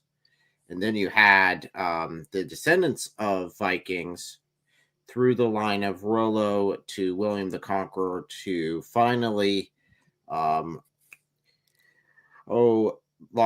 Richard the Lionheart, who then participated in the Third Crusade, and he is described with very Viking-like traits. So it's very interesting seeing all the connections throughout the age, but not so pro in the Islamic trying to sell, saying, see, all the Vikings were Muslim. No, they were not. In fact, their theology was so far away from anything close to Muslim belief. Even though Islam is rooted within paganism, it's completely different. And since, Muhammad was very much about racial equality and whatnot, I assume that the slave price for white Europeans was the same as for black Africans, right? Oh, no, the black Africans were much less. They were a dime a dozen, according to them. I mean, you have it recorded in Sunan Abi Dawud, if memory serves, where he had Muhammad trading 2 black slaves for 1 Arab slave. And the header of that section is trading animals for animals of unequal value or quantity. So that's not a very good, and I know that Muhammad didn't put down the header, but the Muslim scholars did. So that would show you their view of slaves. So Muhammad himself said that white slaves were twice as valuable as black slaves, or at least by practice, right? Confirmed that practice, dichotomy was in place. Then we also have records from the era, and it seems that white singing girls were the most valuable slaves. Now, the the Islamic slave trade is different than the European slave trade in that they primarily were not interested in labor. They did have some labor slaves. There's a whole rebellion, the Zond rebellion of labor slaves revolting against their Muslim masters. But they were much more interested in sex slaves, right? So the female slaves were actually much more valuable than men, and white singing girls were the most valuable of all slaves in the Islamic world. So just some information. One last mention on that. Now, you see in America, we have a large African-American community here in America, but in the Middle East, you don't really see that as far as the Europeans go or anything along the lines, no real descendants from slaves. The reason why is because they would castrate the male slaves that they would use for physical labor, and for the female slaves, which were primarily used for the sex trade, they would execute the children. So if they were unwanted children, they would just kill them off. That's why you don't see a high amount of people who descended from slavery in the Middle East. You see that in America because we didn't do that. It is extremely brutal in comparison. And just to be clear, at the time, there's a substantial risk of death if you castrate an adult male. And there's like a 9 for the slaves taken to the Middle East. There was like a 90% fatality rate. It was bad. Like 1 out of 10 people actually survived the trip and survived the castration to be sold on the market as far as the males go. And that's a huge loss of human life. And yet, because they successfully eliminated any racial dissent, the world looks and says, they must not have had any slaves. Lets them get away with that. And then we got more K here saying, just today I just read recently that Abraham Lincoln was a black Muslim. Yeah, they'll try to claim whoever they want, right? Abraham Lincoln is actually a Muslim, guys. He was actually a Muslim. He had a beard. Mm-hmm. And it was kind of Islamic style. It's all the proof I need. And you don't know what was under that stovepipe hat. Maybe that stovepipe hat was covering up his kufi. And maybe even his Abiba. Sandman with his super chat. Wasting your time on social media is one of the best deeds a Muslim can do. There's a huge need for it. You know this and I know this. So that makes the reward even greater. So give generously and Allah Azza wa Jal will give you even more. Yeah, come on. Allah wants to be generous. You got to be generous first. Sandman says, you guys strengthen my faith in mythism. Alhamdulillah. I assume this was a joke because David and Raymond Ibrahim just did a stream on how Muhammad mythism is turning into a new religion where people are taking it as an article of faith. Thank you very much for that donation. And it is weird, right, how cultic these people are. John Wilson with a super chat.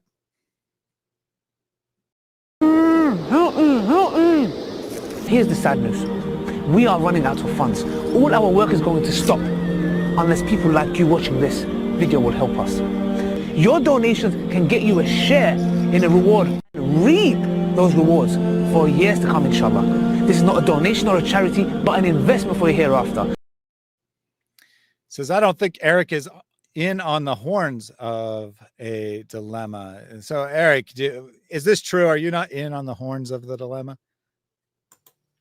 I guess not. Well, if he's referring to the horns, I do know that Vikings did not have horns, but the Viking helmet at the local Halloween store only had horned hats. So I didn't have much of a choice in that matter. Just Me says Abraham was a Jew. So therefore, Abraham Lincoln was also a Jew. So been refuted on him being a Muslim. Now, if he was Ibrahim Lincoln, that would be different, but he was Abraham Lincoln. So is clearly a Jew. Matter has been settled. Spoiler alert, they're never going to stop doing Dawah. Well, then we're never going to stop criticizing them. Oh, they're going to stop doing Dawah. No, if anyone's been paying attention, but they're already like seriously giving up on Dawah. And we just got started. We just got started with it. See, people who are growing up in it now, they think people have been blasting away at Islam forever. And no, this just started. This started about 20 years ago. I mean, there were people with websites and stuff like that, but really, and really like using social media and stuff, you're talking like 2009, 2010 and stuff. This stuff started becoming important. That's very recently, and they're already screaming about the avalanche of apostasy. And it's hard to get a Muslim to defend Muhammad or the Quran anymore. What do you think things are going to be like another year or two from now? Mm-hmm. Now, this was in reference to Ali Dawah saying we need funds or all our work is going to stop. But also, absolutely, they do seem to, they're at least giving up on the arguments, right? They're just getting up there and saying, "Oh, join Islam, we're strong." Yeah, that's what I said. I said it's basically gonna become like a gang. It's gonna become a gang. Join us for your protection. From who? From us. Back to the mafia tactics again. And of course, there's a lot of Islamic influence in the mafia, which is an interesting parallel. but what do you mean username? Says who did that video. So if you meant the video we were reviewing, his name's Bjorn Andreas Bull-Hansen. I think that's the name of his channel as well, linked in the video description if you want to support him on that. Super chat forum Norm Allman. Every single person that donates, inshallah, you're going to get a reward. You know what? Forget donate. Invest. You invest in your hereafter. Forgive me for pranking you guys, but I had to. Yeah, I'm the king of clickbait. Goodbye. Goodbye, Mr. Ali Dawah. According to legends, the Kievan Rus Vikings in modern Ukraine and Russia rejected Islam because of ban on alcohol. Sounds like something Vikings would do. Yeah. Yep. I mean, you had that supposed Muslim historian saying that the Vikings converted, but they still eat pork. Well, if they love pork too much to stop eating pork, alcohol is going to be a bigger problem, I'm pretty sure. But it was the Middle Ages, and even Muslims didn't really care about alcohol prohibition at the time, so maybe it didn't even occur to him.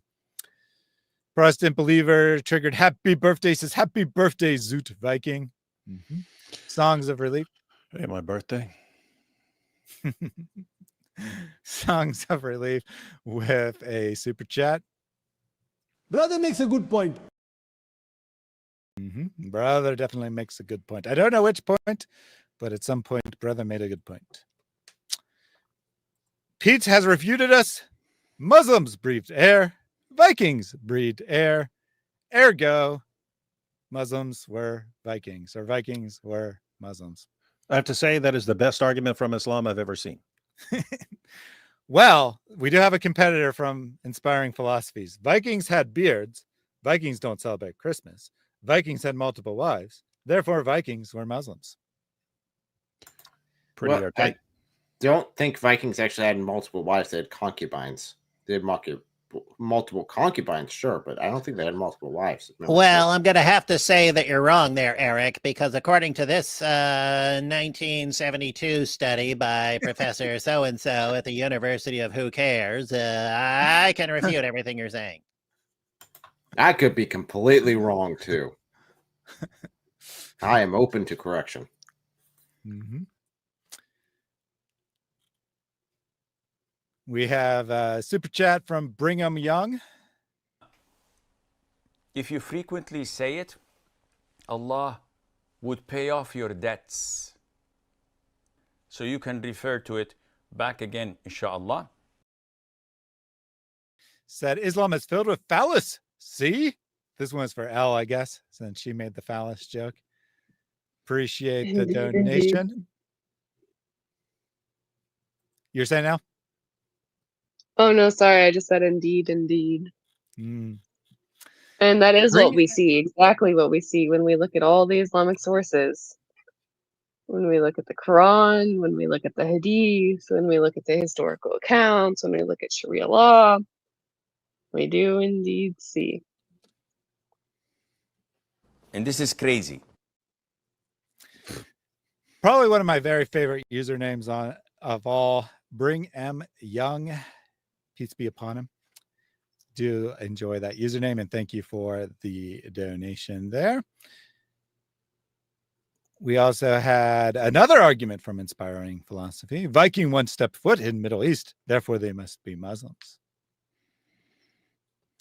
Talmudic Tunnels Constructions, are you saying Lily J is a Viking when she took the money that that the investors offered, and our modern Viking friend here did not? I guess that's the conclusion, that Lily J is definitely a Viking.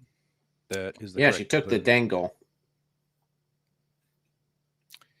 Next up, Thaddeus, have you considered this argument? Vikings pillaged and looted Europeans. Muslims pillaged and looted Europeans. Hence, Vikings equals Muslims. You see? I mean, look at all these strong arguments the chat is bringing. What's funny is people are making fun of them, but they're the exact same logical structure as all of the Jesus was a Muslim argument. Like all of them are the exact same logical form. And somehow everyone, including Muslims, realize how silly they are when you just change the ingredients, but use the same logical form. All these clips, I didn't know Islam had so many prosperity preachers. Yeah, we call it the prosperity hadith around here. The love of money is universal. It's not limited to corrupt Christian pastors. John West with a super chat. Early, and this is indeed a sign, yet most of them are not believers. Give alone to Allah, give alone to Allah. Ride the wings of Gabriel, give alone to Allah. He said, but in the 13th warrior of the Viking calls the Muslim little brother. No, the 13th warrior, in the 13th warrior, the movie, the Viking calls the Muslim little brother. There's the proof, you see. And it was, that was 12. That was 12 Vikings. That was 12 Vikings with a little Muslim guy helping them. And they called him a brother, right? And Muslims call each other brothers. So this is clearly the proof that Muslims, or that Vikings were Muslims. I mean, it's about as good of argument as you're going to get, frankly. Next up on the super chat list here. Every single person that donates, inshallah, you're going to get a reward. You know what? Forget donate. Invest. You invest in your hereafter. Forgive me for pranking you guys, but I had to. Yeah, I'm the king of clickbait. Goodbye. Thank you for donating your hereafter. In Surah Al-Zut 59999, Aisha narrates that if you give her jizya to sheikh reasonable responses, you will have 72 leather straps in Jannah. She then repented, saying Jesus Christ is Lord. Seems to be a very solid, 100% accurate hadith to me. Thank you, Emmanuel O. Christ, for your donation. Then we got Frog1 Dog 2 gifting 5 Reason Answers memberships.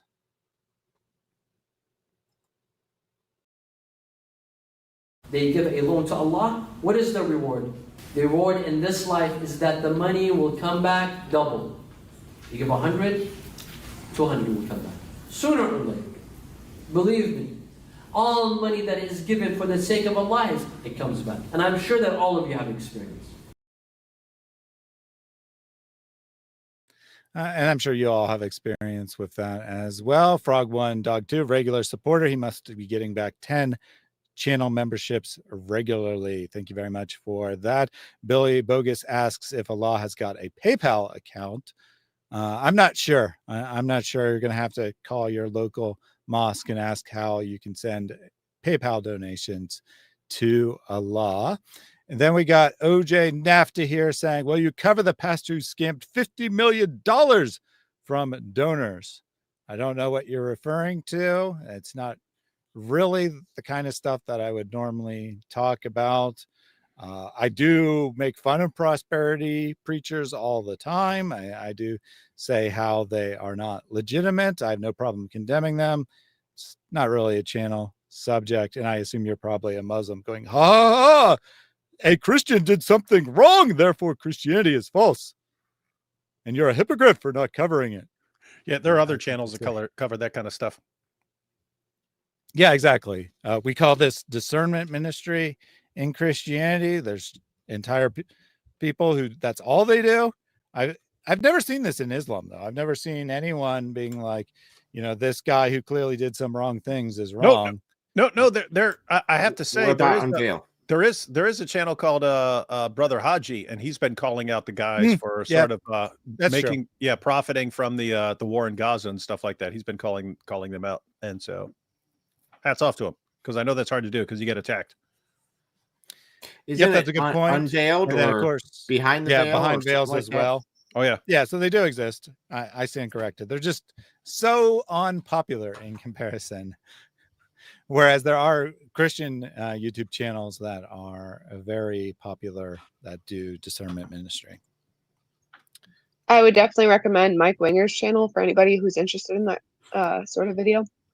Yeah, if you want someone who's clearly trying to deflect attention away from his terrible videos, by look, I'm a good guy. Come on.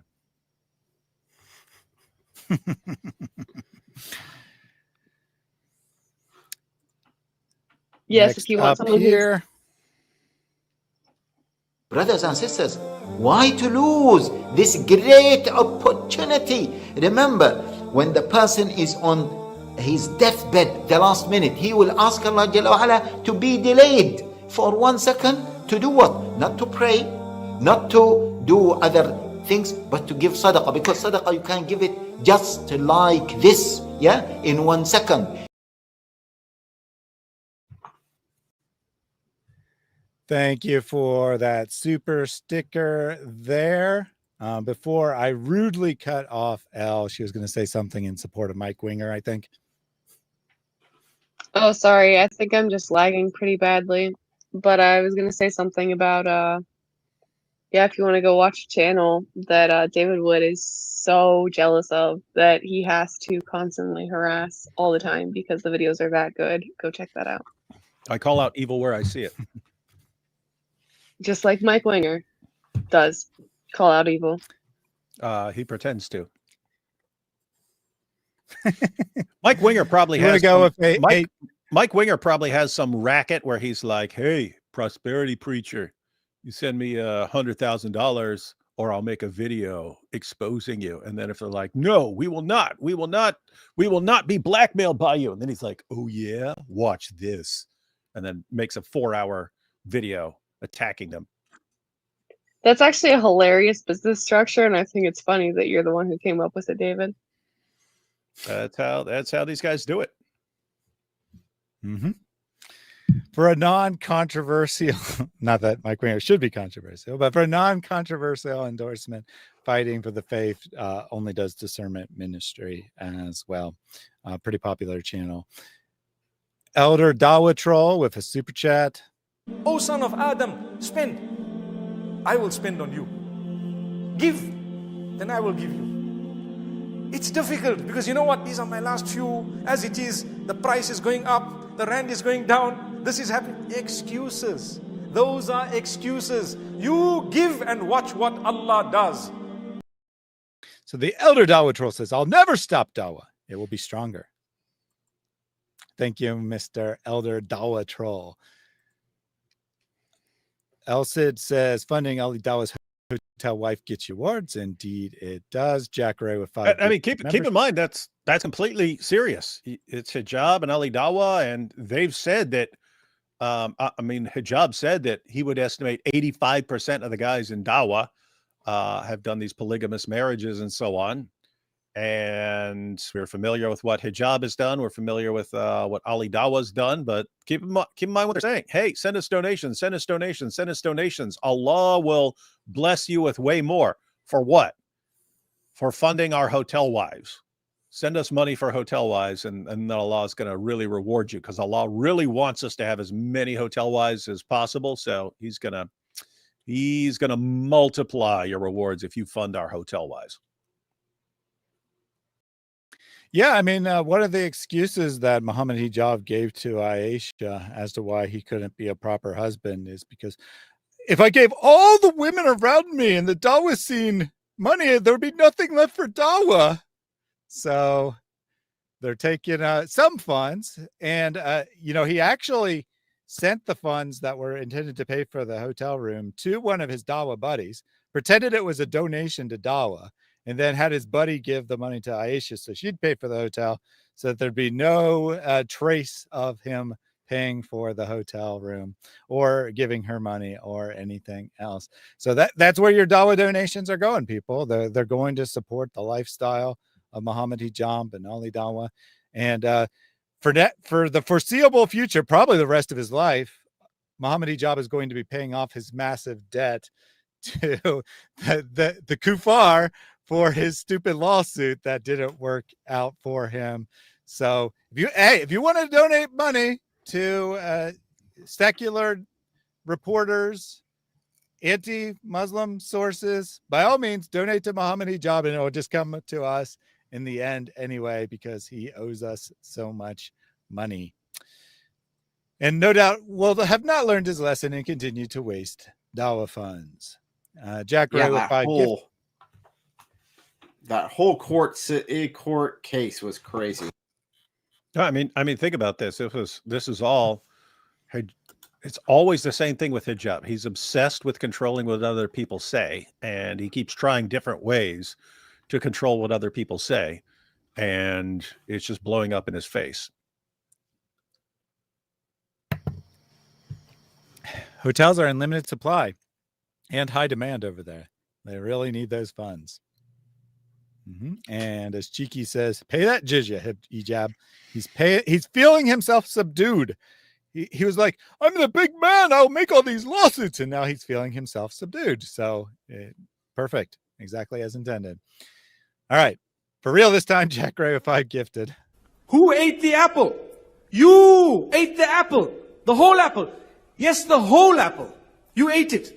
But a small seed, you left it. You put it back into the earth. What happened? Allah, through His power, caused that to grow and to give you how many apples? Thousands. Thousands of apples going Jack Ray's way. Thank you for that. Snoopy says 670,000 pounds. That's a lot of weight. Indeed. But, Muhammad Hijab is a very heavy man, so it's all good. Brigham Young, peace be upon him, with a super chat. Early, and this is indeed a sign, yet most of them are not believers. Give alone to Allah. Give alone to Allah. Ride the wings of Gabriel. Give alone to Allah. Al-Zut, the Islamic fallacy. See? All solid stuff. All solid stuff. Just me says, oh no, the apple story. Indeed. Thousands of apples coming your way for your Dawah donations. Dylan with a super chat. They give a loan to Allah. What is the reward? The reward in this life is that the money will come back double. You give 100, 200 will come back. Sooner or later. Believe me. All money that is given for the sake of Allah, it comes back. And I'm sure that all of you have experience. Dylan says, Dawah guys might as well have Sarah McLachlan playing while they beg for money, in reference to a long-running public service announcement ad type deal in the United States, where it was for the poor abused animals. They need your help. They need your help. And then playing the super sad, sappy music. So I endorse that. The Dawah guys can use any help they can get. In this clip, is he from West Virginia? We'll have to Who ask ate the apple? David, the expert on West Virginia. Probably the guy with the going where the wings of Gabriel as he's playing with his Quran. Looks exactly like West Virginia, I have to say. Although in West Virginia, people would beat the crap out of him if he dressed like that. Although I have to say it would be a kind of a good hunter's outfit because you want to wear bright clothing so you don't get shot. Mm-hmm. Yeah, hunter orange. Frog One Dog 2 says, or triggered the apple. Joe says these animations disrupt your Who stream. ate the Yeah, apple? my streams are chaotic and weird. That's how my streams are. If you don't like it, then watch the other 99.9% of streams on YouTube where they don't have chaotic, weird animations. Yeah, watch live streams where things actually make sense. You don't like, and where the people like actually know how to use random, their computer. you don't like random, incoherent distractions. Talking about distraction, the animation of Mojab walking into the hotel played again. Did he really think that whole mask thing was going to work? Because if anything, that would make me remember him more. Yeah, some guy dude wearing a walking mask like that. But that was actually funny. Right after the story broke, even before I knew what the story was, someone already made an AI generated cartoon, and it was a picture in a hotel lobby, a giant Muhammad hijab with a dumb mask on. It was pretty funny. So it didn't let me play it because it just played one, but there you go. There's the animation for you again, Aaron here. And, you know, based on a true story, that's a real photo of hijab. He really was wearing the fanny pack like that. And obviously I made AI put the mask on, but that's what he did. That's literally what he did. This giant, very unusual looking man puts on a mask and walks into a hotel. Like, this way, no one will know who I am, and no one will think I'm here for nefarious purposes. They'll just assume that I'm an ordinary mask-wearing British citizen going to the hotel for no reason. Great strategy. That raised so many questions. That would be like, yeah, this weirdo came in with a mask. Oh, wait, there's a picture of him with it? Oh, yeah, that was totally him. What? It'd be better if he just went in just walked in as if he owned the place without anything that obviously apparent and memorable. What would you think? You would think Muhammad hijab is showing up and staying in a hotel. Now the problem is, given the area, they'd have been like, why is hijab staying in this hotel? Because he's got a hotel wife that he's hooking up with. Mm-hmm. If he was even recognized. I mean, there's a good chance he could have just walked in and not be recognized. I mean, with that sort of mask, you might as well have just gone to like a Halloween store and checked out like a full wolf mask and walked in with it, because that's just the sort of reaction you would see. Yeah, I think the point would be anyone who would recognize Muhammad hijab just walking into a place would also recognize him with a mask on his face, right? Like, most people aren't going to know who Muhammad hijab was. If there's someone in the lobby or at the desk who's going to recognize Muhammad hijab, they're also going to recognize Muhammad hijab with a mask on. So what's the point? The mask would just draw more attention. In other words, anyone who's going to recognize Muhammad hijab would recognize him with a mask, but the mask would make it more suspicious. So why is he making himself look more suspicious? What an idiot. Well, on top of that, a lot of times we don't recognize people that we don't expect in a place. Like if you go to Walmart, to be fair, everyone would recognize Muhammad hijab. He's like 6'8", got to be like 280 or 290 or something like that. Yeah, so he stands out. Let me put it that way. So he should have came in crawling on hands and knees with the mask on. Would have been much more not Muhammad hijab. Much more anonymous. Mm-hmm. Mm-hmm. Yeah, or I mean, he should have gone with like massive prosthetics, made himself like big and fat and something. Well, made himself morbidly obese. Like they've got fat suits. You could have done that, and they've That's what I got mean. masks that actually look kind of authentic and real. Yeah, that would So he could have done that one would of be those. that would be better, but he's too dumb.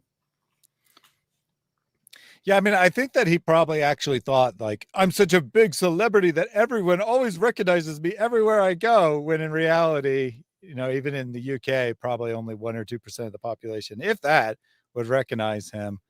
And if they did, they wouldn't necessarily think anything of it. They don't know where he lives, right? He could be, they may know he lives in the UK, but they don't know the exact city or neighborhood or whatever. So he could just be on a business trip a couple hours from home and checking into the hotel, right? No one would think anything of it. But then you walk in with a mask on, and it's like, what the heck is he doing? Something's going on here. Echoing Erudite said, Ali Dawah is smarter. He had his hotel wife check in with a whiteboard. That way no one will recognize her voice. It's true. Zane with 10 gifted. Sir, how can we contribute financially for your organization? They get in touch with me. And very easy, people know where I am. And once they get in touch with me, to contribute without causing problem, to contribute in big amounts. And many people call me for lunch, and for dinner, and for meal, and for every meal they give big amounts, alhamdulillah. So those who really want to contribute, they come and meet me. Zakir Naik doesn't try to claim you'll get any rewards. He's just like, you can donate big amounts if you come meet me. No, lunch with him is the big reward. Mm-hmm. That's true. I'm assuming the point of this video, correct me if I'm wrong, is like, hey, you can't actually in any official capacity make public donations to me because I'm a terrorist and recognized as a legal terrorist. But if you want to give me money anyway, come talk. We can make it private. Yep. Yeah, you're 100% correct. It's actually a standalone video on his channel where he's answering audience questions. And in this audience question that he answered is, sir, how can I donate to you? I don't seem to be able to donate on your website or whatever. And he's like, well, he doesn't tell you why, but the real reason why is because he's internationally labeled as a terrorist and credit card processors will block donations and stuff. So he's like, come and meet me with a big briefcase. Just bring me big briefcase full of money. We have some roti, we have some chicken biryani, and you give me big briefcase. You give me big briefcase. That's how you donate. Nothing suspicious here. Yep, that's exactly how it goes down. I mean, it's not even a joke. That's literally what he's saying, right? He's saying, well, you know, if you want to donate small amounts, you can just donate it to some other Dawah organization, and it's all the same to Allah. But if you want to donate big amounts, there's ways. There's ways you can meet me and donate in person. Isn't it weird that people would still donate to him? Like no one pays attention to him anymore. Who pays attention to Zakir Naik anymore? Hang on, I'm clicking on his channel. Last video, it's depressing. 2,000 views, 3,000 before that, 3,000 before that, 2.9 before that, 3.3 before that, 3.4 before that. I had 5.5, 3.8, 4.3. I'm looking for another 6. I'm looking for one that has broken 10. I've gone down like 20 videos. I'm looking for one that breaks 10. Good luck. We might be here a while. I've gone back. It looks like they post like every day. Oh, okay. So if you go back almost 2 months ago, Dr. Naik's talk on Darut Tauhid Bangla, Indonesia, because it was Indonesian. I guess a bunch of Indonesians checked it out, but you have to go back a long way, probably like 30 videos to find one where he broke 10,000. And guys, I mean, keep in mind, like, you know, 10,000 views is 10,000 views, 2,000 views, 2,000 views, 3,000 views. But for someone who has 4.32 million subscribers, it means that no one who signed up, who subscribed to your channel years ago because they liked you, is still watching you. They've all given up on watching you at some point. And just in case anybody is unfamiliar with Dr. Zakir Naik, medical doctor, because he's become so obscure, just so you know, this is the guy who said, A man is still considered pure when he releases his lust with a sheep or goat. If there is no woman, there is no lust or sexual sin. Then the animal becomes tainted and must die. So says the Prophet Muhammad. So this is Dr. Zakir Naik. Just so you guys have context who we're talking about right now. That's a go-to because I still get comments on my videos about Dr. Zakir Naik has refuted this, or you need to go debate Dr. Zakir Naik. It's like, no. So I did the math just out of curiosity here, because I'm like 3,000 views. That's about average views for my channel. So for my channel to get a comparable level of views based on subscribers, my videos would get 22 views. 22 views per video would be a similar level of subscriber support as Zakir Naik enjoys with my 31,000 subscribers. Stephen wants to know the source for your Zakir Naik quote there, Elle. I would say if anybody wants to hear more about that and such, then you should go over to your Brother in Christ channel. He did a whole video going through the Islamic sources on Muslims and animals, the hidden pattern nobody is talking about. And he has that in the description. He has that quote there. He also has that within the video. So yeah, if you want to see more about that, that would be the place to go. It was a very dark part of my life. So those who are interested in the fine details on animals in Islam, you can go check out that stream on your Brother in Christ. It gets so bad. It's so bad. My personal favorite quote was the common saying from the Middle Ages of people on Hajj, that the Hajj is not complete until you copulate with a camel. So there you go. Sir Clips a lot says they zoot the goats. Something like that. Something like that. Frog One Dog 2 said happy birthday, Dawah Wood. Good. I don't know who Dawah Wood is, but apparently it's his birthday. And last super chat from the abolitionist. Early, and this is indeed a sign, yet most of them are not believers.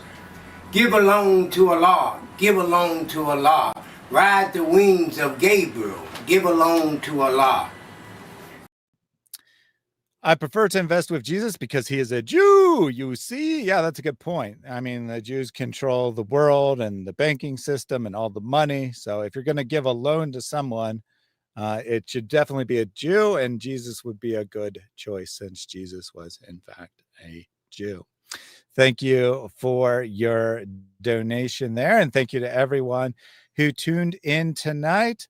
We'll get final thoughts starting with Elle and anything that's coming up that you're working on and your thoughts on today. So as far as my thoughts on today, I'll start there first. If you guys want to see the real history of Islam, not fake Vikings that may or may not have, aka definitely weren't historically Muslim, then read the Islamic sources. And yes, it is very rough. Okay, I'm not denying that it is rough to read the Islamic sources. But if this is something you genuinely care about understanding what Islam actually is, go to its own sources, figure out what it is that Islam is preaching. And I say preaching in a very loose sense. It's really anti-preaching is what Islam is. Islam is everything we talked about today in regards of lying about truth, covering up truth, replacing truth, trying to force other people to do the same, versus truth, which we know as Christians is Christ. He doesn't have to hide what is real. He is who is real. And so all the more I would encourage you to check out Christian sources, because we don't have to go back in history and go, oh, these people were Christians. Not that that would even make Christianity true. Like, it's not like if every single Viking alive was a Muslim that would make Islam any more real. Anyway, so my thoughts are search the truth for yourself, and thank you guys for being on this journey with us. As far as things coming up, yeah, there will be some interesting posts probably this week, so stay tuned. Probably on my community post and on Twitter or X or whatever you want to call it. Excellent. Eric, your final thoughts, whatever you got coming up? Yep. So final thoughts on this is Dawah still trying to do Dawah, which is we're going to claim that we did everything first and no one possibly could do anything without us already doing it first, because that's why we own everything. As to coming up, I have a live stream booked for this Saturday. I might have to bump it. I might be a little under the weather, so I don't know how my voice will be on Saturday, but that is on the end time prophecies in Islam versus Christianity and seeing the parallels there.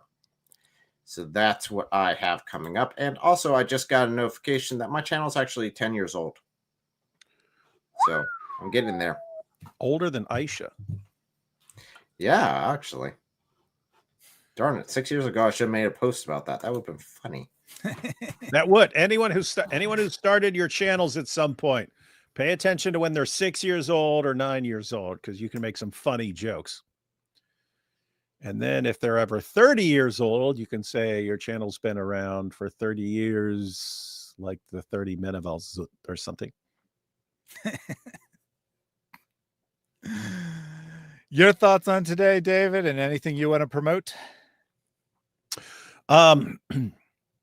One, I mean, it should be like discouraging to people that there's, I mean, like this many people out there with these like endless trunks of money trying to spread Islam. It's like, gosh, we're up against people who are compulsive liars and who are willing to toss around trunks of money to dupe people into spreading lies. And we don't know who's getting paid what all the time, but it's safe to say there are some influencers out there getting paid some large sums of money to promote Islam and so on.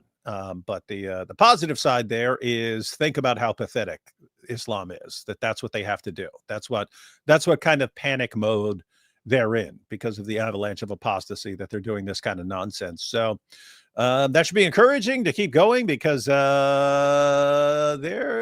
panicking over all this stuff. Just recorded right before I jumped on, just recorded a video about Tucker saying that, well, he's been saying all kinds of things. He's been saying how Sharia is actually better than what we have in the US and so on. Then he said he's always been fond of the idea of Islamic submission and so on. So anyway, I made a video about what Islamic submission actually entails. So that'll be up in the morning. Excellent. I'll be on the lookout for that. Andrew used highlight to say Dawood greater than Dawah. And that is true, but it's also not it's not saying much because Dawah, everything's better than Dawah, right? Yeah, that's like saying David's better than a turd. It's like it's not telling you much, right? Yeah, exactly. And then JD says, please get Elle to design t-shirts. So you got some encouragement to make t-shirts, Elle. And Frog actually, One Dog. Good. Oh, I was just gonna say, that's actually something that I worked on today. I don't know if you guys want a sneak peek or if you just want to stay tuned, but yes, there will be more. Yeah, show it on your frozen screen. Well, okay, hold up. Why Elle is preparing to pull that up. Frog One Dog 2. It looks like he's just saying Israel the greatest state, but he's actually, I know from my first stream, promoting a new video. Tudor. Yep, exactly. I haven't seen it yet. I told him I'd check it out based on his encouragement during the first stream, but you can do a search for that and YouTube. You'll probably find the video right away. Apparently it's going viral. So check that out under the endorsement of Frog One Dog 2. And Al, I already told people the other day during a live stream, I mentioned your Al Zut t-shirt idea.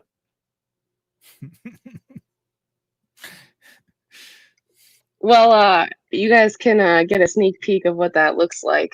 I think I'm gonna make it a hoodie so everybody can cuddle up to the cold weather coming in their Alzoot merch. But let me see. I'm trying to do it on my computer, but it's saying that it's been denied. So I will try one more time. Frog1 Dog 2 says stay attuned. Lots of stuff coming up. As far as I go, I'll probably take tomorrow off since I had 2 streams today. Lazy. Back over the weekend. Bible study and some sort of fun little stream, probably just myself with no guest sometime over the weekend, working on a video on a individual who aged 45 or so, who married or attempted to marry a 6-year-old girl.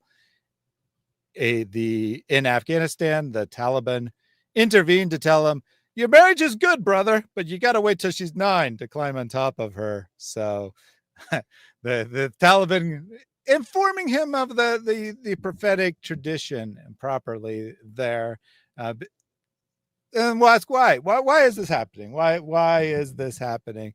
Got a study that says child marriage is up 25% in Afghanistan since the Taliban took over. So be on the lookout for that. And we do got Elle's video here, which just showed as regular size, but no problem. I can make that full screen. There you go. The sources on the bottom are currently covered up with the little blue thing, but yes, you guys can get a taste of what that. Although I'm not sure I like the taste word in that situation. But yes. Yeah, if you give me 1 second, I can turn that thing off. I just gotta remember where to do that. No, it wasn't that one.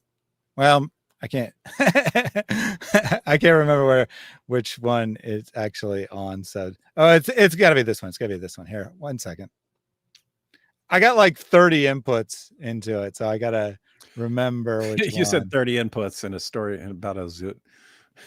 Yeah, that is 30 inputs. That was not on purpose. Should have been. You know who else had 30 inputs? So there you go. You can see the sources there at the bottom. And just for the record, there's actually 37 inputs. So it's more powerful than the Alzoot inputs. Yeah, I mean there were quite a bit of sources. It was a lot to try to just pick 2 for each, but it was a lot. Yeah, like I said. Yes. A lot to handle. Yeah, we'll do this one. That's the last thing you would ever want to show anybody. That is Definitely hilarious. don't be going showing that around. So are you saying that the design almost didn't fit on the shirt? Like it was too much to handle? I'm thinking there were very few shirts involved in any of these situations, is what I'm thinking.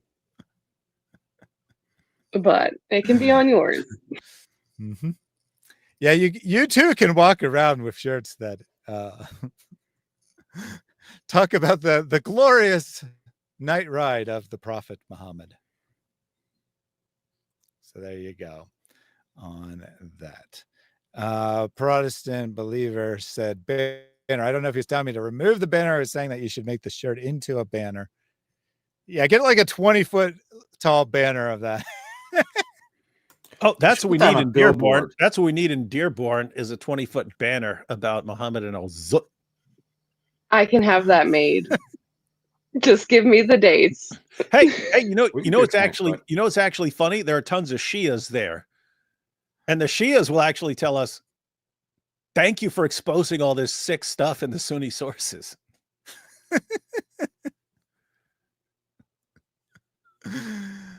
That is really funny. It is funny. It cracks me up every single time. Like when we were posting Islamicize Me back in the day, I was getting all these messages from Shias. Thank you for exposing all this stupid stuff. I'm showing this to my kids right now. It was awesome. I want my kids to understand how stupid these Sunni sources are. Yeah, I mean, if you want to get ideas for new polemics, just check out Sunni videos about Shia or vice versa. They are ruthless with one another and reveal all kinds of information that they know bothers the other party. So you could just use that. It's very, very helpful stuff for sure. All right. I think that is all for today. Thanks for tuning in, everyone. If you haven't already done so, make sure to like the video so it will spread to more audiences. And if you want to see more of this content or this type of stuff, give a subscribe to the channel. Check out Elle ISO Elohim, your brother in Christ. And if for some strange reason you are not a subscriber to David, his channel is linked as well. Thank you all for joining us. We'll close out in our traditional fashion with a prayer from Pastor Jake. Pray this ceaselessly. Lord Jesus Christ, Son of God, have mercy on me. Lord Jesus Christ, Son of God, have mercy on me. Lord Jesus Christ, Son of God, have mercy on me.